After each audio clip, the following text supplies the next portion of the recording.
Those who make peaceful revolution impossible will make violent revolution inevitable.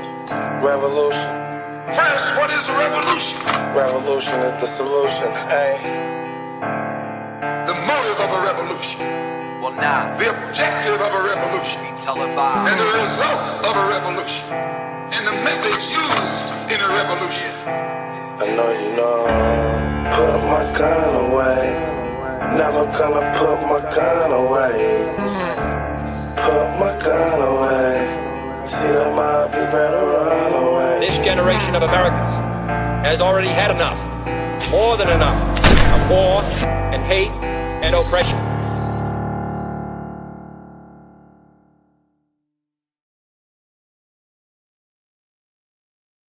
Hello, Internet. I'm sorry, I'm having some technical difficulties over here. Did you guys not have the audio on my silly little intro song there that was done by my boy Remy Red? Let me know in the chat over here if you actually have audio right now. Do you guys have audio? Someone let me know in the chat. I know you guys are there. You know I need your help. I'm a duct tape podcaster over here. Hope everybody is having a wonderful Sunday evening. Welcome to CaliBased, the show that makes Californians uncomfortable. Tonight, we're going to talk about a lot of California stuff because I haven't done that for a while. There's tons of California topics to get into because there's never a shortage of shenanigans going on here in California. And Symbolic T, did you have audio on my intro song? Because I didn't hear it through my headphones, and that was a bit weird. So I'm a bit actually, I think I know why. I think I just figured out why. So, all right, cool. Oh, thanks for joining Wally World, Symbolic T. Nice to see you guys. We've got tons of crap to get into. I debated on starting off with Prop 50 or the Glock Ban. Some of the song at the end was audible. That's weird. Huh. Okay, that was weird. All right, whatever. Next week we'll get it done. I was supposed to do a stream on Wednesday, and I was at work until 7 at night, so I didn't get home till like 8. Yeah, it's really hard to do a show during the week, but we try around here. You can count on me being here on Sundays, and I'm just going to try and I'm not going to even try to schedule a show during the week. I'm just going to do a sporadic one whenever it happens. So thank you guys for bearing with me. Let's jump right into stuff, shall we? I have a huge block of California stories to get into, California stuff to get into. Prop 50 is on everybody's mind right now. That's a huge deal, but something that's even, I don't know if it's a bigger deal, but it's a huge deal to me, and I don't feel like enough people are talking about it, is Gavin Newsom just outlawed the sale of Glock pistols in California, which is insane. It's absolutely insane. It's a semi-automatic pistol, and the whole justification for them outlawing it is that, I mean, it's not a justification, but it's because you could put what's called a button or a switch, or the technical term, an auto sear on the back of a Glock pistol, which will allow you to hold down the trigger and it will auto cycle through all of the rounds in your magazine. It turns it into essentially a fully automatic pistol. Now, the extended magazines that you always see guys using with these auto switches are illegal already in California. The switches, the buttons, the auto sears, the things that they put on the back to make them fully automatic, those are already illegal in California. But what's their solution? And the people that tend to get these firearms are usually felons, so they're not allowed to have firearms as it is already. So 3 laws already prohibit these things from being on the streets. So what do? They go and decide to outlaw the one thing that's actually legal, the pistol itself. It makes no sense. There's 3 things that should already stop these Glock switches from existing, and it's not the law-abiding gun owners that use them. You never see that. You never see them at the ranges. You never see the FUDs, going full auto at the ranges and hanging out with their friends, dumping magazines with Glock switches. You don't see that. But they decided to outlaw the pistol, which is insane. I don't think there's any chance this thing stands up in court. We've already got a bunch of challenges against it already. But let's get right into it. So I feel bad because this dude Vince for California, he's at fixing Cali is his handle over on YouTube or on Twitter. Sorry, he's always like commenting and DMing me and stuff, but I'm just so freaking busy at work, and then I get DMs from lots of people. I often don't check them, and I don't see all my notifications and stuff, and I feel bad because I don't always reply and get back to him. So he thought I was mad at him. I'm not mad at you, Vince. You're not bugging me at all. I'm just a dick. So sorry. He put together a really good video about more stuff behind the ban on these Glock switches that I wasn't even aware of. So I'm going to play this, and yeah, we'll just talk about the whole Glock ban for a minute, because this is the thing that's pissing me off the most. It's Prop 50 is probably a bigger deal, but I want to talk about this instead. So let's go over to Vince for California here, Fixing California over on X. You guys should give him a follow. That's at Fixing Cali. Yeah, give him a follow over there. Let's watch this video he put together, because he said he spent like quite a many hours putting this video together. So let's check it out. This morning marks 3 years since the deadliest shooting in Sacramento history. 6 people died, another 12 were injured. So the deadliest shooting in Sacramento's history. Here's what you haven't heard. The main shooter wouldn't have been out of prison if it weren't for California leadership and lawmakers backed by some surprisingly big names. And instead of fixing the loophole in the law they created, they're now misleadingly trying to ban Glocks in California. I'm the only one that pieces this together, and you will believe what I've uncovered. Follow me on this. In 2016, Prop 57 was sold as parole for nonviolent offenders. Reformers pitched it as a fix for over-incarceration. But there was a huge catch. Opponents of the bill were shouting the phrase nonviolent is actually a legal term, which includes a ton of very violent offenses. Here's a few: rape of an unconscious person, human trafficking involving sex acts with a minor, domestic violence involving trauma. We'll come back to that one. Drive-by shooting, assault with a deadly weapon, hostage-taking, and a bunch more. Governor Newsom supported Prop 57 when he was lieutenant governor, and $1 million donations came in from Mark Zuckerberg through his Ford.us nonprofit, and another $1 million came in from George Soros through his Open Society Policy Center. Guess where this is going? In May of 2017, Smiley Martin was arrested for beating a woman so bloody. This guy looks like a fine, upstanding citizen, though, doesn't he? I mean, looks like a good dude. There's no reason why he should be able to have Glock switches, right? Non-violent offender, all those things you just listed, drive-by shootings, non-violent offender. Smiley Martin was arrested for beating a woman so bloody that a witness said he couldn't see where the victim's eyes were on her face. And because of the new Prop 57, Smiley Martin was let out of prison after only 4 years of his 10-year sentence. He was released in February 2022, even after a parole board denied him. You will never believe what happened just 2 months later. It was April 3rd, 2022. Bars had just closed down K Street in downtown Sacramento when bullets began raining through the crowds outside. Ultimately, the shooting killed 6 and injured a dozen more. Of the 6 killed, 3 were innocent women. Police have now said that the shooting was gang-related. 3 men were arrested on both murder and weapons charges, and all 3 of those men pled not guilty. After the shooting, Smiley Martin showed up at the hospital with a gunshot wound, and police later arrested him. The police say he's on surveillance video firing and tossing a Glock 19 that had been modified to shoot automatically with a device called a switch. His Glock also had an illegal 30-round magazine. Quick recap, Martin is a felon, so it was already illegal for him to possess a gun. The high-capacity 30-round magazine he used is also illegal in California. And the Glock switch is both state and federally illegal. Knowing all that, Martin was still able to break all these laws. So you won't believe what California lawmakers have decided as a solution. Rather than amending the Prop 57 loophole of letting violent felons out early, they've instead decided to introduce AB 1127, which will ban Glock handguns in California. You can't make this up. The bill authors even mentioned the K Street massacre as a pretext for the bill. AB 1127 is now on Governor Newsom's desk and could be signed any day. So, Governor Newsom, don't pass the Glock ban to cover for the devastation caused by Prop 57. Banning Glocks won't stop massacres like K Street shooting. Stop being soft on crime policy as well. The voters are watching. All right, so there you have it. So great job, Vince, for putting that together, because I wasn't aware of why they created or the justification they used to create this law in the first place. You know, they say it was because of this guy, but it wasn't that. It was that they wanted to outlaw more firearms. So not only are extended magazines, which are commonly used with these Glock switches, because who's going to use a fully auto weapon with 10 rounds? I mean, it's done. So they put drum mags on them. They put 30-round mags, those big long ones on there. So the magazines are illegal.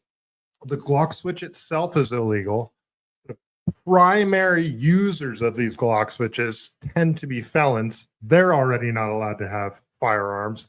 And then this guy that had the Glock beat up a woman so bad that the person that found her couldn't tell where her eyes were because she was so bloody. So these four things should have stopped this Glock switch from being used and should stop Glock switches from being on the streets of California as it is. But no, what do? They go after the gun stores and law-abiding citizens and outlaw the sale of Glock pistols, where Gen 3 Glocks are the only Glocks you can get in California as it is anyway. And you can't, like California pistols, you have to have a magazine in the gun to fire a round, meaning you can't have like an open chamber on your pistol, no magazine in it, just drop a round into the chamber, let go of the slide and fire a round off. You have to have a magazine in there. So you know that scene from Breaking Bad where Hank is on the ground and he's getting, and the two twins, the scary twins are coming at him with the axe and they're about to kill him. He's already been shot like 40 times. He's laying there and he's got his gun on the ground. He sees one bullet just sitting there and he doesn't have his magazine in the gun because it's empty. And he already dropped his magazine, but his gun's there with the slide open. Struggling, and he gets the round and then he drops it into his magazine, puts his gun up at the last second, shoots the guy in the head, and then right then the axe falls and lands on the ground, but he kills the guy just in time. Yeah, Hank would have been dead if Gavin Newsom was in charge of New Mexico, because Hank wouldn't have been able to do that. Hank would have been able to fire that round because he didn't have a magazine in there. That's how pistols are in California. Yeah, they're so stupid, the laws that they create here. They don't do anything. They're just these arbitrary laws that they pass. They don't even know why they're passing them half the time. Like, there's a reason I don't have my AR on display back there. I got two shotguns and a lever action back there. Only reason I don't have my AR back there is because I'm embarrassed. I am embarrassed of my AR, folks. It's got a big stupid shark fin on the handle. I can't even have a pistol grip. It's embarrassing. I mean, I could, but I go to the range, and the range that I go to, it's got a bunch of FUDs there, and I've seen some agency guys there, and I know they're agency guys because they kept saying with the agency, freaking nerds. So I just, I don't want to do it. I don't want to put a pistol grip on my AR and have somebody mess with me and have the cop show up at the range. Just be a big old thing. So plus, I mean, I got giant thumbs anyway, so it doesn't bother me so much to hold my AR with my thumb facing forward. That's the law in California is your thumb can't be above the trigger. So you get all these stupid grips on ARs out here that have either a big like shark fin on the back that look retarded, or you have a hand like it's not even a pistol grip. It's a pistol grip, but it's angled backwards so far that your thumb is up above the trigger. You'll see those stupid things too. It's embarrassing. It's the reason why I don't have my gun on display back there. Anyway, we'll keep going here. We'll keep going with this gun ban. So we've got Firearms Policy Coalition. They're already putting a lawsuit against it. So Firearms Policy Coalition says by signing AB 1127, which criminalizes the possession of widely owned, constitutionally protected handguns, California Governor Gavin Newsom has once again proven that California's political class will stop at nothing to attack peaceable people and their rights. It's kind of a tongue twister there. And I don't think that's correct. It says bans the possession of widely owned, constitutionally protected handguns. It doesn't, I believe, and fact check me on this, but I'm like 99% sure that it's not going to outlaw Glocks. It's going to outlaw the sale of Glocks, meaning if you already have one, you're grandfathered in. That's another reason why you could technically have a pistol grip on your AR and bring it to the range, because who's going to know that you didn't have it before, what was it, 2014 or something like that when they made that stupid law? Anyway. Yeah, so Firearms Policy Coalition's already going after him. The NRA is going after him. The NRA says, breaking, Governor Gavin Newsom signs AB 1127, which prohibits firearms dealers from selling Glock and Glock platform pistols into law. So this doesn't just outlaw Glocks, by the way. Like I have a Smith & Wesson SDVE9, and that is essentially a Glock 19. It's very similar to a Glock 19. I'm pretty sure you could put an auto switch on that thing if you wanted to as well. No, I haven't done that. I don't have any auto switches. I don't have any of those. They're kind of cool. I kind of want one, but no, I'm not going to get one. Don't worry. Don't worry, ATF. I'm not going to get one. But I believe you could put one of those onto a Smith & Wesson, certain other pistols. I think the other pistol that I have too, which is not a Glock, but it's very similar to a Glock 19. I don't think it'll work with like a SIG P395, or God forbid a SIG P320.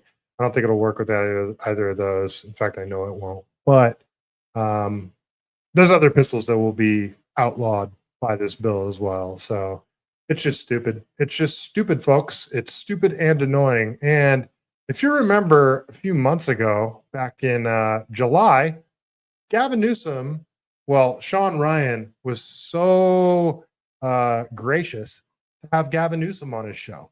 And it was probably the most disappointing thing that Sean Ryan has ever done in the history of his podcast, was hosting Gavin Newsom, and then not only hosting Gavin Newsom, but giving zero pushback to any of the shenanigans he said, not asking any difficult questions. And then at the end of the show, Sean Ryan gives him a brand new SIG P395 macro Legend, I believe, which is like a all metal chassis. It's just a really sweet handgun, a California compliant one.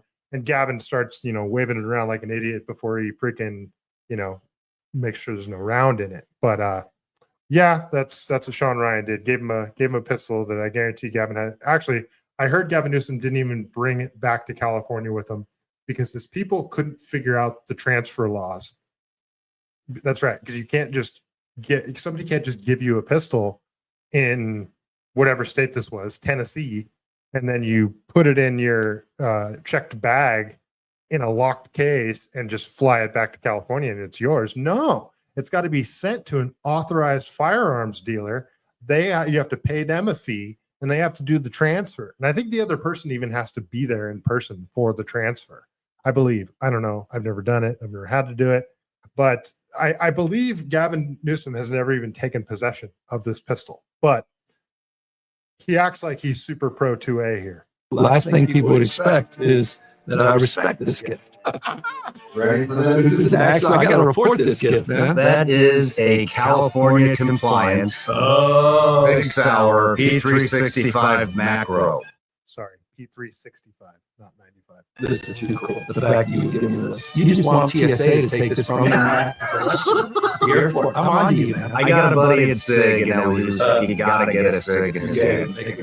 Brother, this is so bad. I'm not anti-gun at all. I'm for just some gun safety, common sense. I'm challenged by large capacity magazine clips in urban centers. Large capacity magazine clips? I hate him. I hate him, you guys. I hate him. I don't hate a lot of people, but I hate Gavin Newsom. I can say that comfortably. I hate this man. It's a war, sometimes outgunning the police, but otherwise, man, people have the right to bear arms. And I have no much opposition to that at all. Oh, but he just banned Glocks. Let's just play what he just said again. How pro 2A Gavin Newsom is with what song was that playing there in the background to make him seem all American? I'm not anti-gun at all. I'm for just some guns. Oh, some good old Eric Clapton Layla in the background. Yeah, I'm not anti-gun at all. Let's play some Layla and flail around our P365. And take the sides, brother. This is so fabulous. I'm not anti-gun at all. I'm for just some gun safe, common sense. I'm challenged by large capacity magazine clips in urban centers, weapons of war. Large capacity magazine clips in urban centers.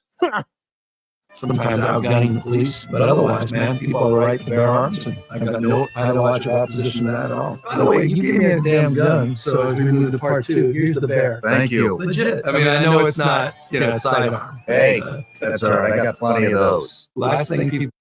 I hate him. I hate him, folks. I hate him. I hate Gavin Newsom. What up, Danger? Nice to see you, man. If you guys are here in the chat, drop a chat in there. Just make fun of me, say anything. It helps my self-esteem. Love to hear from you guys. Let me check the chat over on Rumble, actually. For some reason, the Rumble chat doesn't show up in StreamYard anymore. I don't see it. NorCal, nice to see you. Northside, sorry. Audio is good. Thank you, sir. All right, I'll make sure I keep checking the Rumble chat over there. Yeah, if you guys are watching on X, Rumble, YouTube, drop a comment in the chat, say hi, share, like, subscribe, all that good stuff.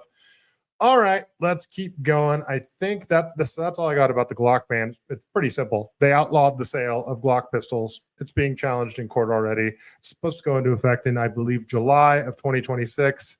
It'll probably get tangled up in courts for years. There will probably be a time period where you can't buy Glocks at the gun store. So might get shot down in I believe it would be not the Ninth Circuit. I think that's like the appellate court, but the court outside Sacramento. That I think the first court might even shut this down, even as insane Democrat anti-gun that these judges are. There's no constitutional standing for this Glock ban. There's none. There's absolutely no justifiable reason to outlaw this. These are common use firearms. There's it's so clear cut and dry on this one. It should get shot down immediately. If it doesn't, it just illustrates further how corrupt these judges are. But the courts, this shit takes so long, it'll probably get tangled up in court for months, and there probably will be a time period where you can't buy Glocks in California, however short that may be. Hopefully it gets shot down before that. They banned Glocks. Unbelievable. So in the same California gun control vein, there's a few years ago, I think like 2 years ago, something like that. Lonnie, you might know a little better. They made California, to get your CCW, your concealed carry permit, you had to go to your county sheriff's office to do it. And each county was different. And in California, a few years ago, they had what they called may issue counties, may issue, and shall issue counties. Shall issue means that if you go there, you apply, you go through all the paperwork and everything, you get your CCW. Done. That's it. You pass the background check, you go through all the steps, you get your CCW. All you have to do is apply and go through all the steps. Then there's may issue counties like Santa Cruz County and Santa Clara County and San Francisco County and Alameda County, all the Bay Area counties, LA County. They were all may issue. What that means is there's no fucking way you're getting a concealed carry permit. They were impossible to get. You could not get a concealed carry permit in any of these counties that called themselves may issue. And California, up until I believe 2012, used to be an open carry state. Kinda.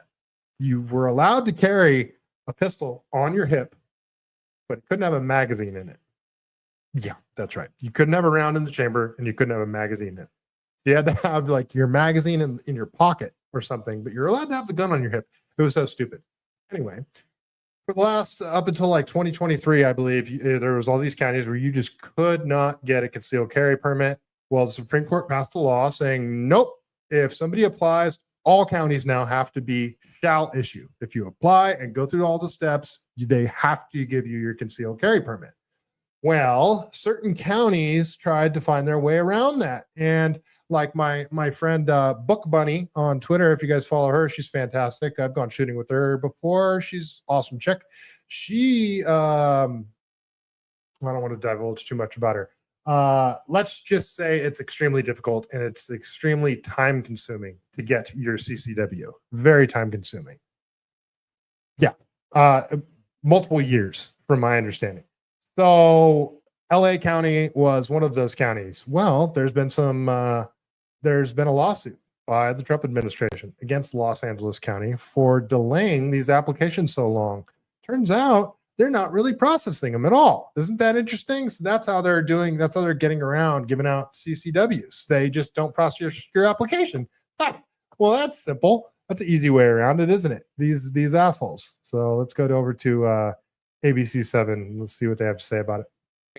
The U.S. Department of Justice is suing the LA County Sheriff's Department, accusing it of violating people's Second Amendment rights. Specifically over the department's handling of concealed weapon licenses. Our News reporter Sophie Flay is here now to explain why and to tell us what the sheriff is now saying about this. Sophie? Yeah, David, it started with an investigation. Now we have this lawsuit, and LA County Sheriff Robert Luna says he's disappointed to see the lawsuit and that some of the accusations don't add up.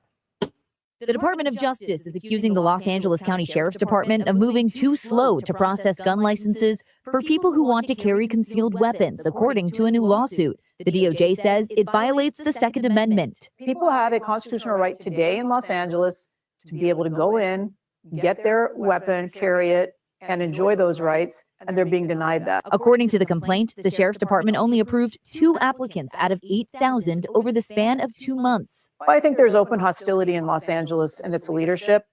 So this is Harmeet Dillon. She's one of the most based Californians out there. Awesome person. She actually got me a job interview when I got fired for refusing to wear a mask. Very cool chick. She is now the number 2 in charge at the Department of Justice under Pam Bondi. Pretty cool.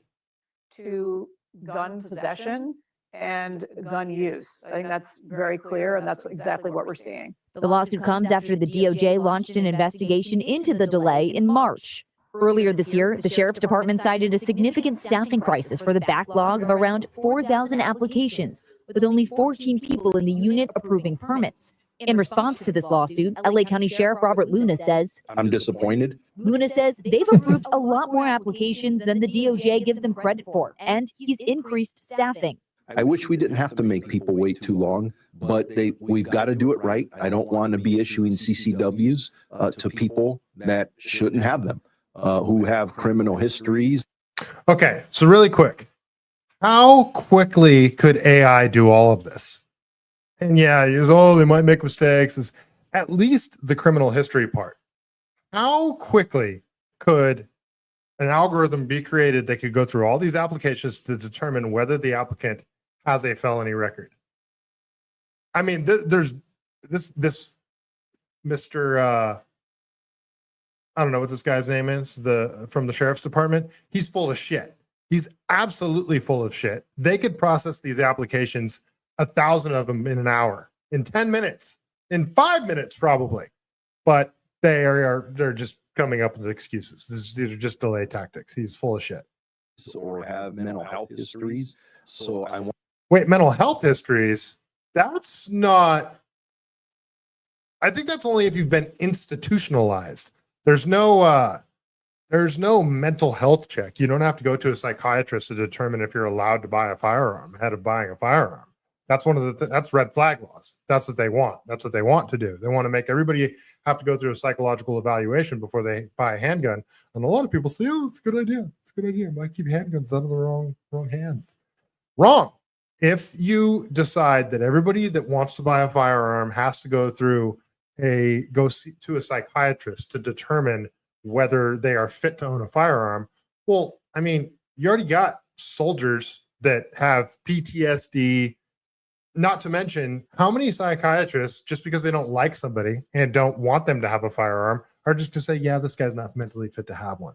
It's just, it's one way in which the government can weaponize denying people their constitutional rights. So no, red flag laws are a bad idea. And I don't know what he's talking about right there with his, he's talking bullshit right there. Want to make sure that when our name's on it, that you actually should have one. The lawsuit seeks a permanent injunction requiring the Sheriff's Department to issue concealed carry licenses in a timely fashion under the law. Dave. Lonnie, you have to take a psych evaluation for a CCW? Do you have to go to an actual psychiatrist, or is it some like in-house person inquiring mine? My husband had to involve a state senator to get his trades license approved. And frankly, I think part of the reason it happened was because that department has already had massive changes in leadership from what we understood. A Zoom call. Okay.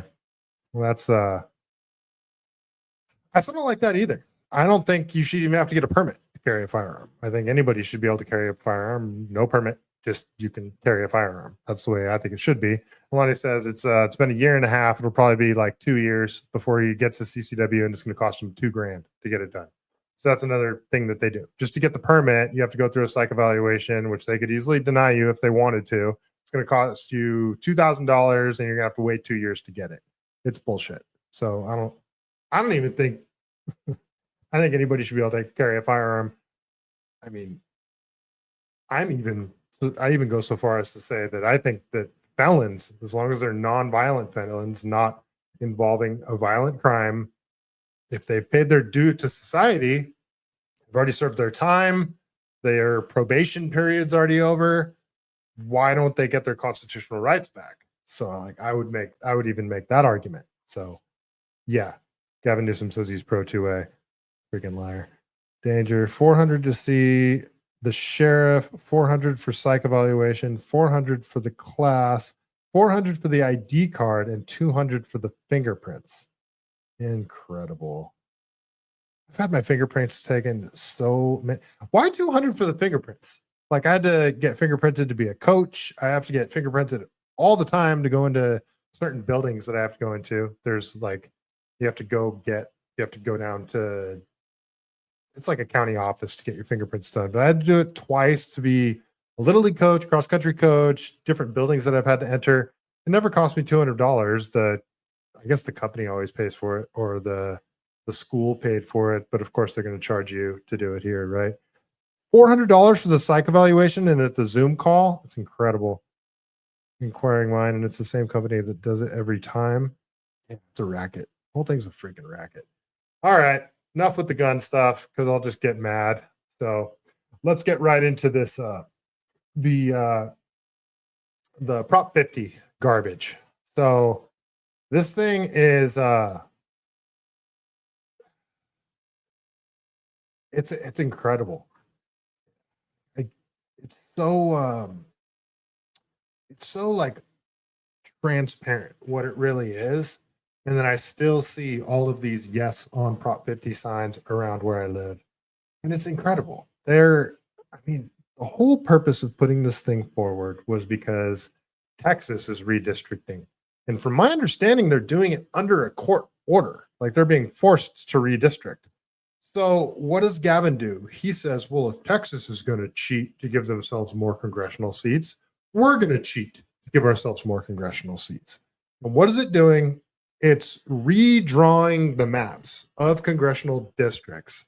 And so what does that do? So you take congressional districts that were typically red.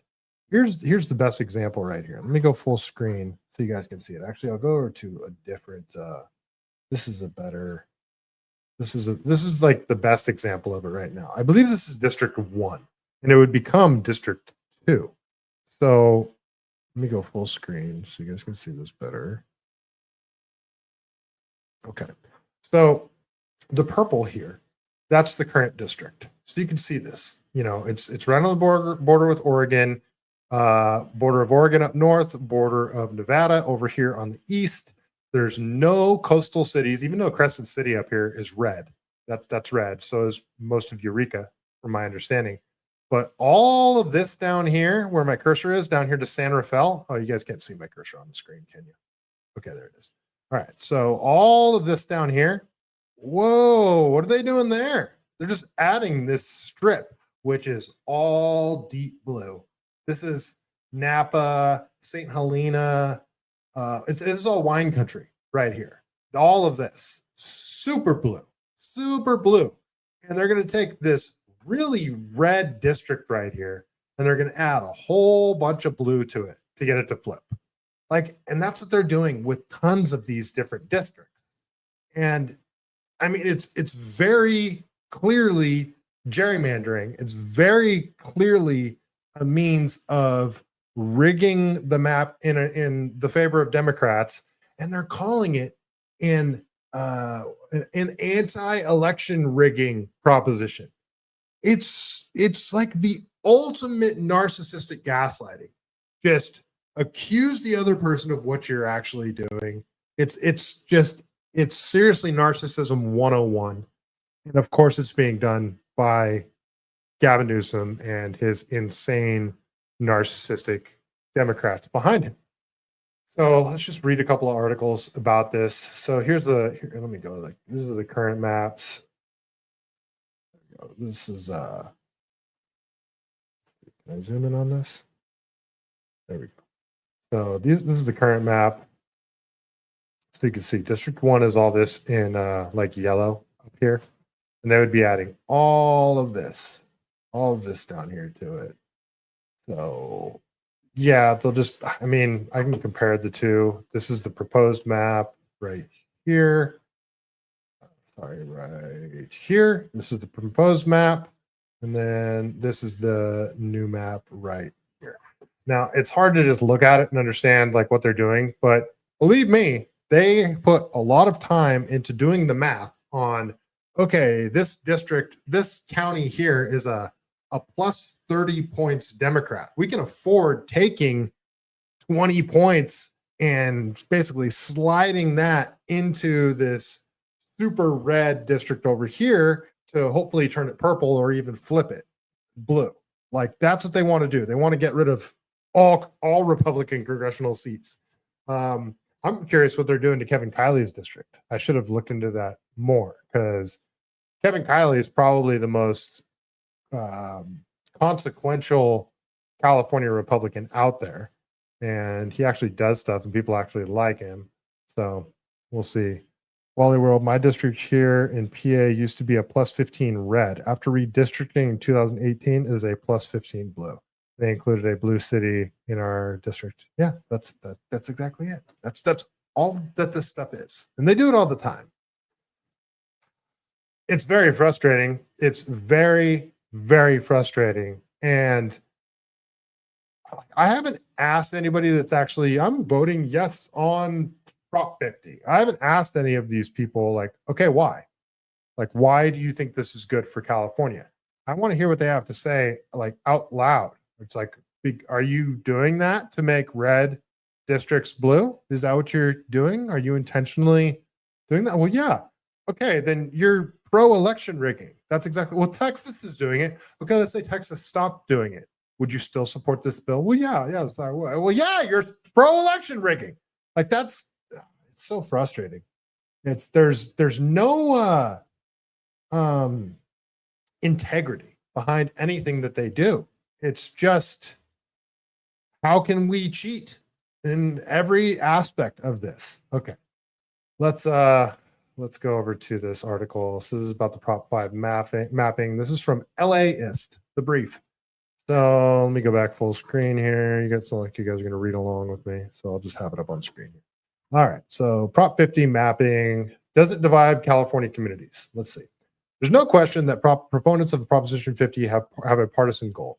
By seeking to adopt a map to put more Democrats in power in areas currently represented by Republicans, they're asking voters to temporarily bypass the state's independent, nonpartisan redistricting commission.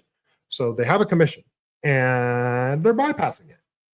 The commission that does the districting, and that's their whole job, nonpartisan, independent. Well, they don't want to use them, which for the past 2 decades has prioritized maps that keep similar communities together and provide more electoral opportunities for communities of color. Does that mean that the proposed new congressional district would be less representative of voters beyond party preferences? We looked into some common questions. Who drew the Prop 50 map? Who drew it? Who drew the map that they're proposing? Paul Mitchell, a veteran Democrat redistricting expert in Sacramento, and a group of similar consultants drew the map. Mitchell explained in an interview that he took input from California's Democratic congressional delegation before sending a proposed map to the Democratic Congressional Campaign Committee. Okay, so Democrats drew it. The committee has sent the proposal to the state legislature, which adopted the map, the supermajority Democrat state legislature, which adopted the map as part of its vote to put on Prop 50 on the November ballot. The proposition would allow the state to temporarily use those proposed district lines. Isn't California already gerrymandered? Not quite. Many Republicans, including Vice President J.D. Vance, already complain that under California's current map, Democrats control over 80% of congressional seats, even though the party got just under 60% of statewide votes in the 2024 presidential election. But that doesn't mean the maps are intentionally drawn to give Democrats an unfair advantage. Registered Democrats outnumber Republicans nearly 2-1. The Citizen Commission that drew maps composed of equal numbers of Democrats and Republicans, as well as 4 independents, were specifically forbidden from considering party registration in deciding how to draw the lines. Okay. They did have to consider geographically the Democrats and Republicans don't live in even distribution across the state.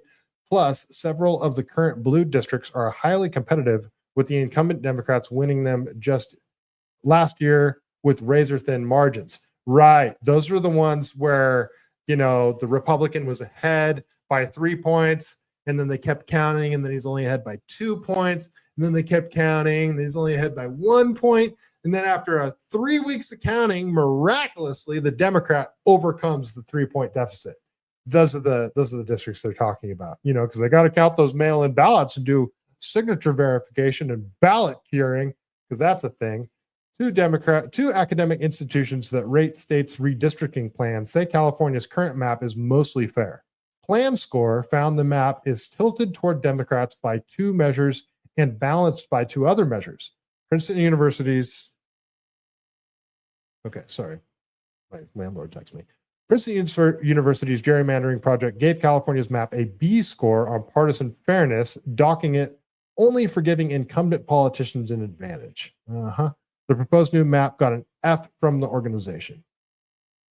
Would the new map further divide communities? Both proponents and opponents of Prop 50 claim their favored map. The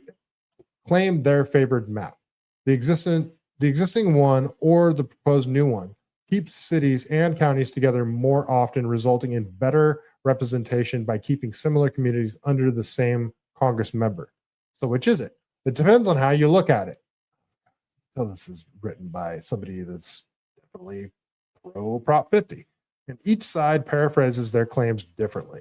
Proponents of Prop 50 are correct in saying their map splits fewer total cities and counties into 2 or more districts than the current map.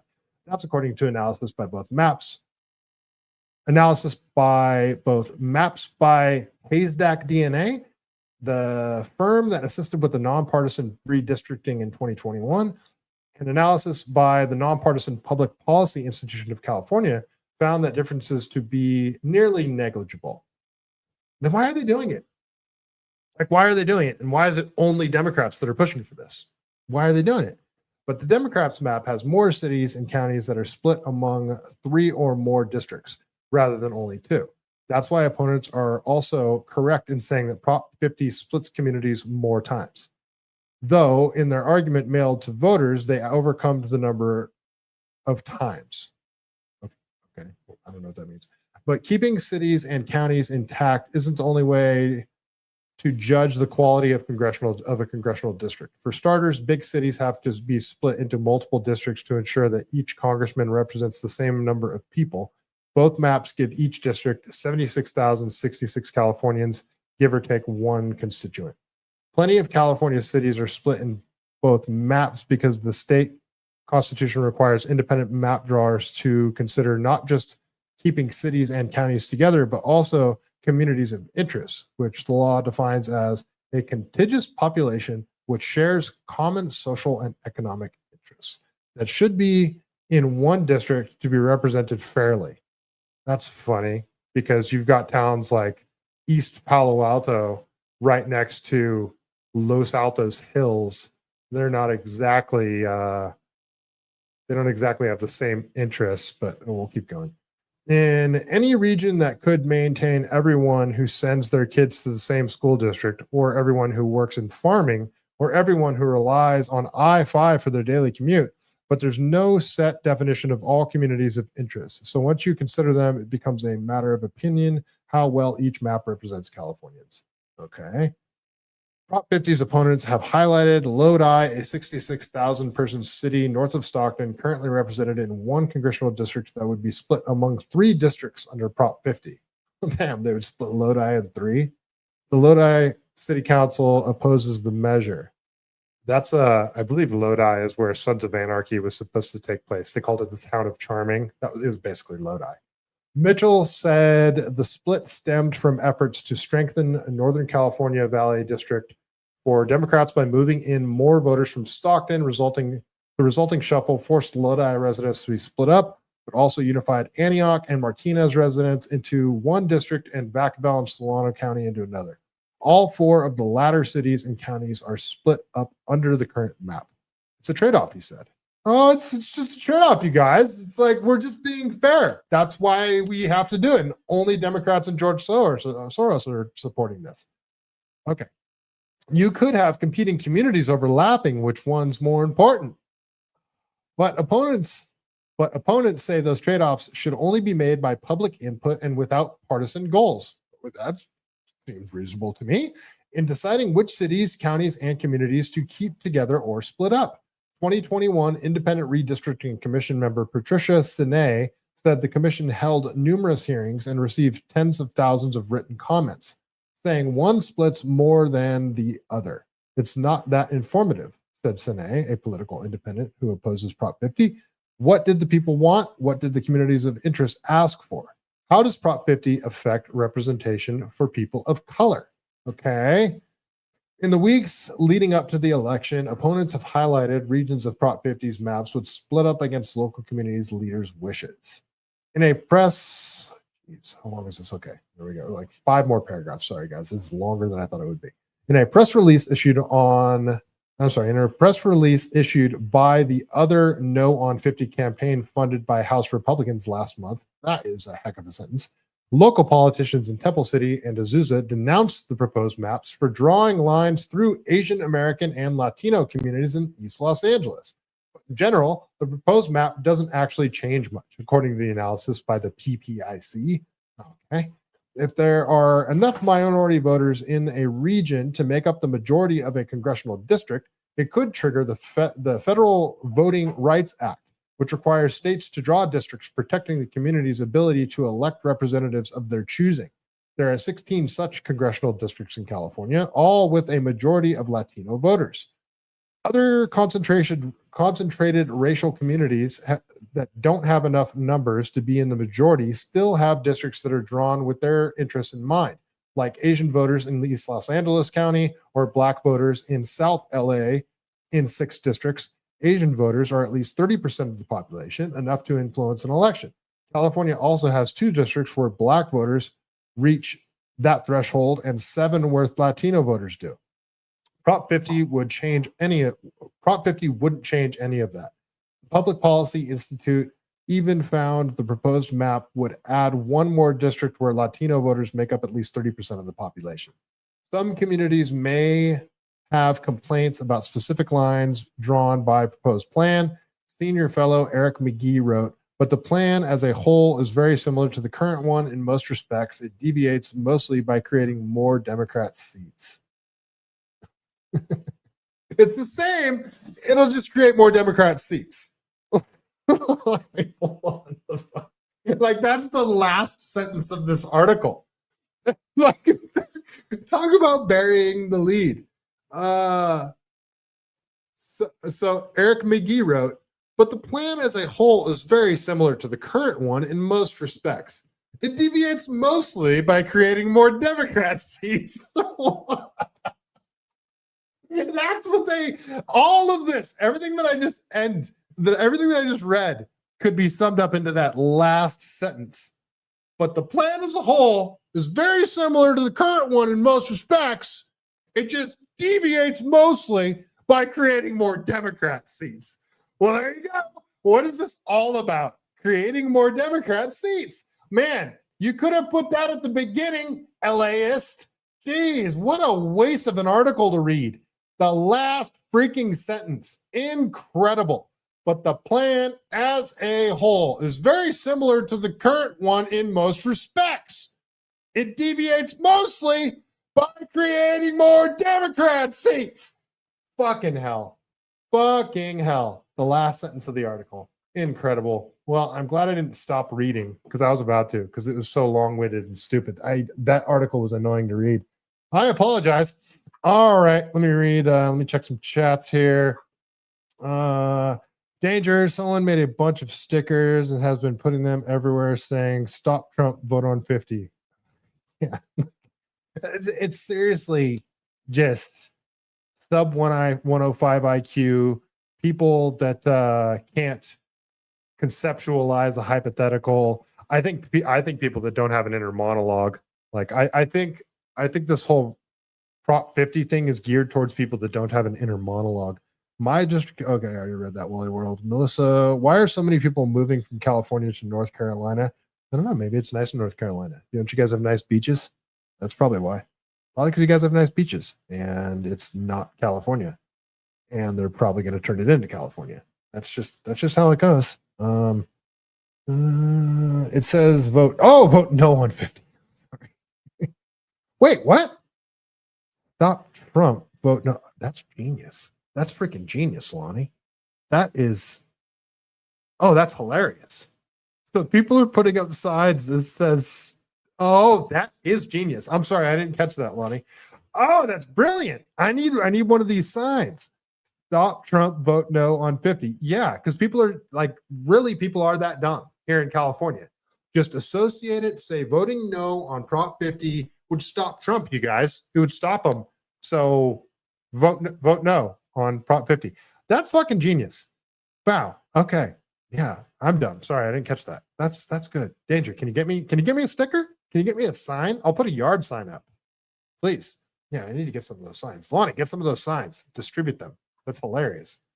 All right, let's keep going because I have another article to read. I think, don't I? Yes, I do. Okay. Okay, so I have another article to read. I'm sorry, you guys. I know it's annoying. All right, Danger. Yeah, find some. That's fucking hilarious. Stop Trump. Vote no on 50. It's people. Oh, yeah. People are really that dumb. Really. It's incredible. They should put a mask over. I don't know. Sorry. I was going to try to make a funny joke, but it wouldn't have been funny. All right. I got another article to read. Let's keep going here. Let me cleanse my palate here. Before I read, you guys like, share, subscribe, all that stuff. Oh, man, my dog's so cute right now. She's laying on the ground, but she's out of frame. You know what I'm not going to do? I'm not going to shock her like Hassan Piker. Did you guys see that? Did you guys see that viral video? Hassan Piker, the shitlib live streamer that's a communist garbage human being. I guess I can pull up. I'm not going to pull up the video. His dog, he has his dog's bed, right back where I have mine. But his camera's more angled so you can see it better. And he makes his dog lay in that bed. So his dog stays in frame for his entire live stream. And I guess his dog got up, starts wandering around. He sees his dog. And then all of a sudden you can't see his hand. You see his dog yelp and then jump right back into the bed. And everybody's speculating that he has a shocker on his dog and trained his dog by shocking it to get back in the bed during the live stream. Anyway, sorry. All of that was because I looked over at my dog and my dog's just so cute, you guys. I can't help it. All right, let's read this article. The campaign over Gavin Newsom's map is one of California's most expensive campaigns ever. Okay, this is from Cal Matters, and they did have to make a statement before this. So they said, for the record, an earlier version of this article contained a number of erroneous characterizations and conclusions based on an incorrect interpretation of campaign finance data. The article has been corrected to reflect that Prop 50 is not the third most expensive campaign. It is not the third most expensive campaign in history. The article has also been updated to reflect that MoveOn.org is not among the top 5 donors to support the measure, but the California Nurses Association is. An incorrect reference to the amount of small donor donations by the House Majority PAC has been removed. The story has also been updated with new contribution data that changes the list of top opposition donors, which now includes Ohio Republican Congressman Jim Jordan. Other totals have been adjusted accordingly. Well, doesn't the title here say the campaign over Gavin Newsom's map is one of the most expensive ever? Okay, so I guess before it said is one of the top 3 most expensive ever. So I wonder what that means. Top 5, top 10, whatever. Let's just see how much they're spending on this, shall we? The fight over changing congressional districts in California to favor Democrats has already become one of the most expensive ballot measures in recent state history. The official campaign supporting and opposing Gavin Newsom's Proposition 50 reported raising more than 140 as of October 8th. The official campaign supporting and opposing. Okay, so this is total. This is for both sides. This is just how much money is being used.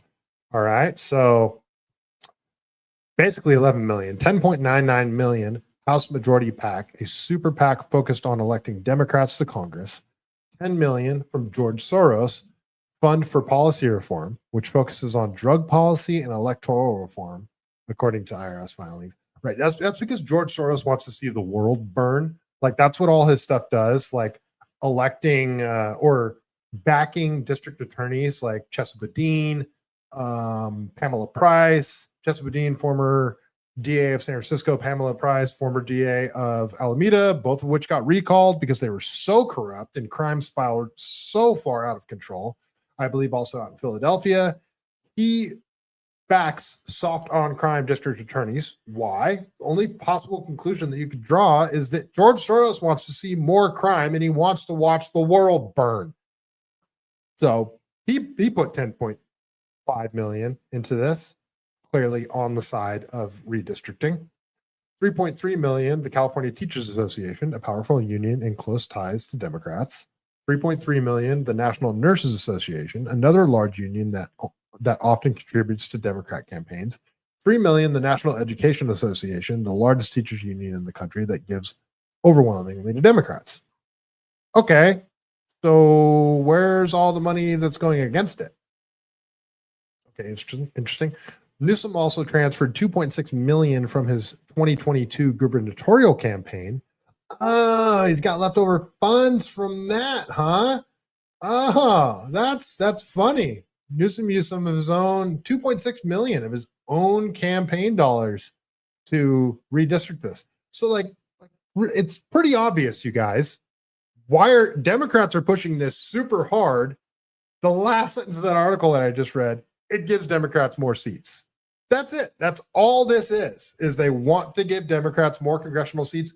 And one of the reasons they're probably doing this is because it's looking like the new laws regarding the census where everybody goes around and counts how many people are in a state.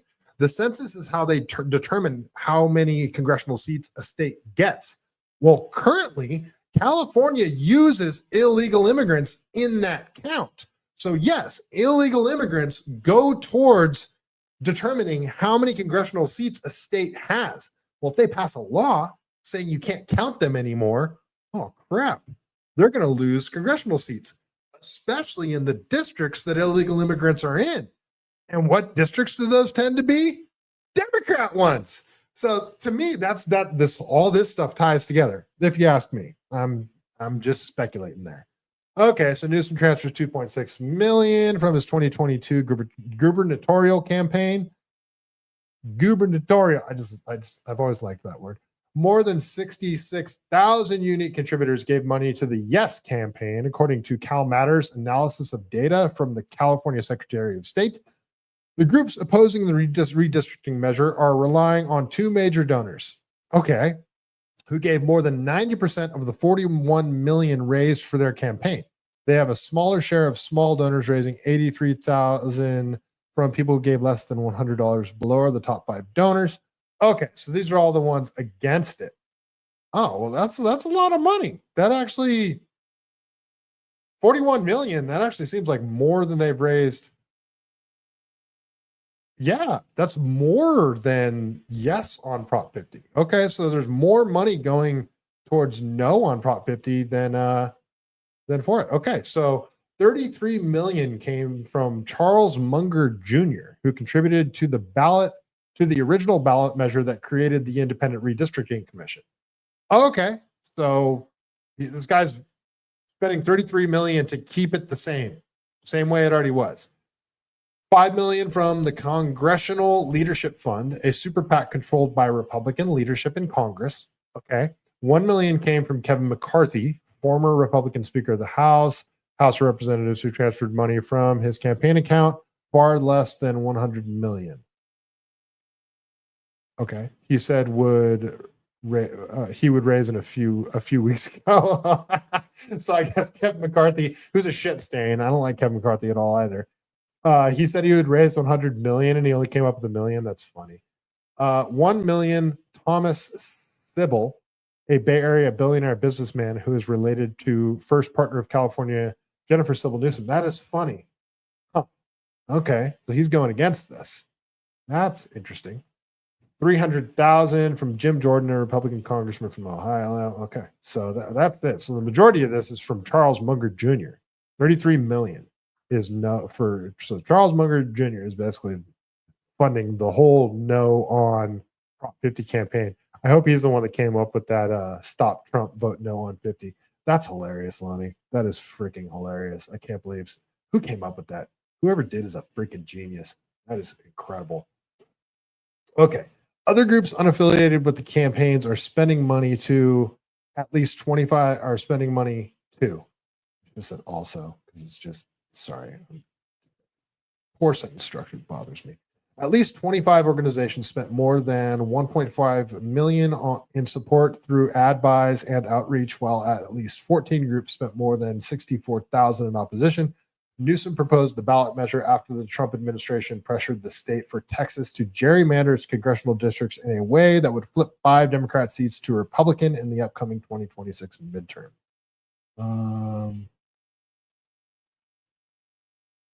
Trump administration pressured the state of Texas to see. All right, I haven't looked enough into the Texas thing, but I've been hearing. I don't know if one of you guys want to fact check me, like live in real time, but I've been hearing that Texas is redistricting under court order. So I don't know, but like either way, that's Texas. Like they're gonna do what they're gonna do. California's we're our own state. You can't be like, oh, you're cheating. We're gonna cheat too. I mean, okay, sorry. Let's just keep going here. Methodology, our analysis based on data download. Okay, so that's just how they did it. All right, I don't need to read that. Okay, so that's pretty much Prop 50 in a nutshell, you guys. They're trying to redistrict California to give them more congressional seats. That's really all there is to it. So, I mean, make of it what you will. That seems to be the plan. Prop 50, stop Trump, you guys. Vote no on 50. Stop Trump. Vote no on Proposition 50. Somebody clip that. That's going to be a good one. Okay, let's keep going here. So Benny Johnson is helping lead the charge for flipping California. And I got a post going viral right now about flipping California because so many people say shit like, well, California's sinking into the sea and California's like unsavable and all that kind of crap. It's frustrating because of like how many conservatives there are here in California, how many conservatives there are in areas like deep blue areas. You take a population of 5 million people and 30% of them are conservative, which would be considered a deep blue area. You got 2 million people there that are freaking conservatives. Like that's a lot. There's a lot of conservatives here in California, and there's a lot of independents and a lot of sort of in the middle centrist Democrats that are only Democrat by name. They're dinos. They're Democrats in name only. They are just like default Democrats because they've been told Democrats are the good ones. So that's what they've always registered as. But they don't want their daughters being forced to compete against boys. They don't want their kids to have 90,000 vaccines as soon as they're born or be forced to take injections to go into schools. There's a lot of Democrats in California that are like, wait a minute, what are you doing?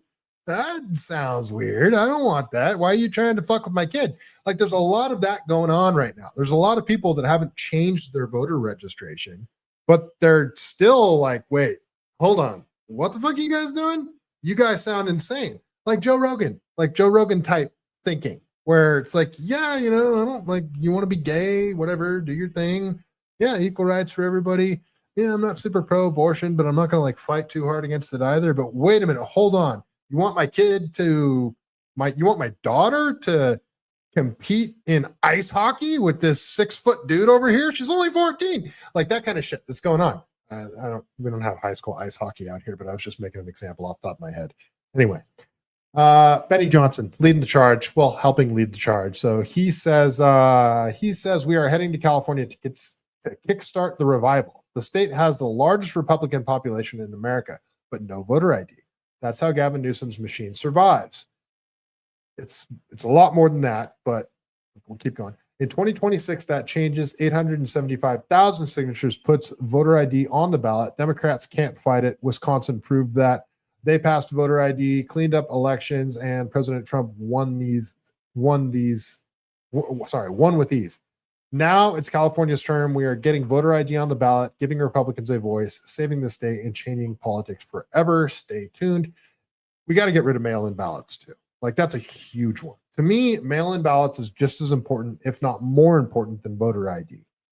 So, like, voter ID and mail-in ballots are kind of like coupled together. Because, like, if you wanted to create a bunch of fraudulent ballots, I had another post go viral earlier this week that I actually like fact checked my own post a little bit, and I wasn't exactly right on a certain part of it, but it made me discover something else. Like, I mean, it's a little tinfoily, it's a little conspiracy theory-ish, but if you're giving a bunch of illegal immigrants driver's licenses, right? And you're saying like, yeah, these people can't vote, and you're making it very clear that like they're not registered to vote. Okay. Well, that makes it known to them that they can't go vote. They can't do this. All they'd have to do in the system is flip it over to they are now registered to vote. The person doesn't know they're registered to vote, and then a ballot's created for them.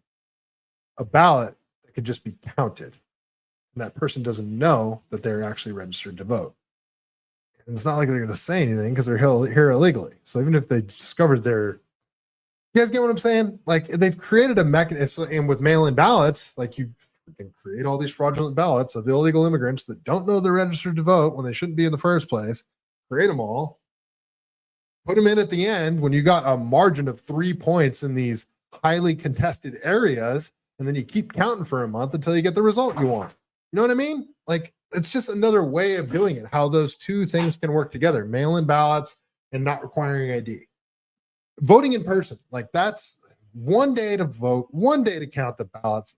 Like, we could easily get this done. Hand counting, even. Okay.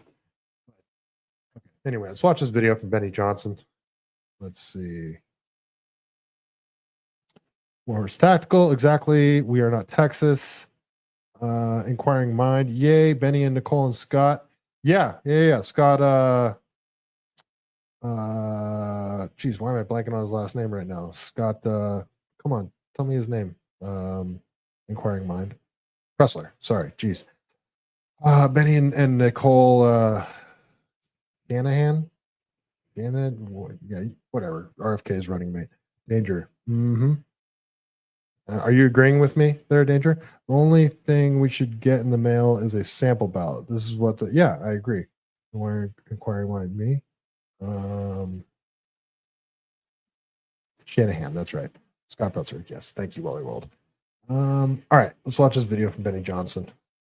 I want to ask you very quickly about California, because look, California is a bit of a disaster. To all of our friends out in California, we think of you guys all the time, and we want to bring California back. We would love to see it flip red, but I know that you have a Save California block party coming up with Nicole Shanahan. This is an effort, Benny, to make sure that, I mean, it sounds crazy to even say, voter ID is something that they have to have in California. And I want to get your take. Could we see California flip red? Could they see a Republican as governor of the state? What do you think?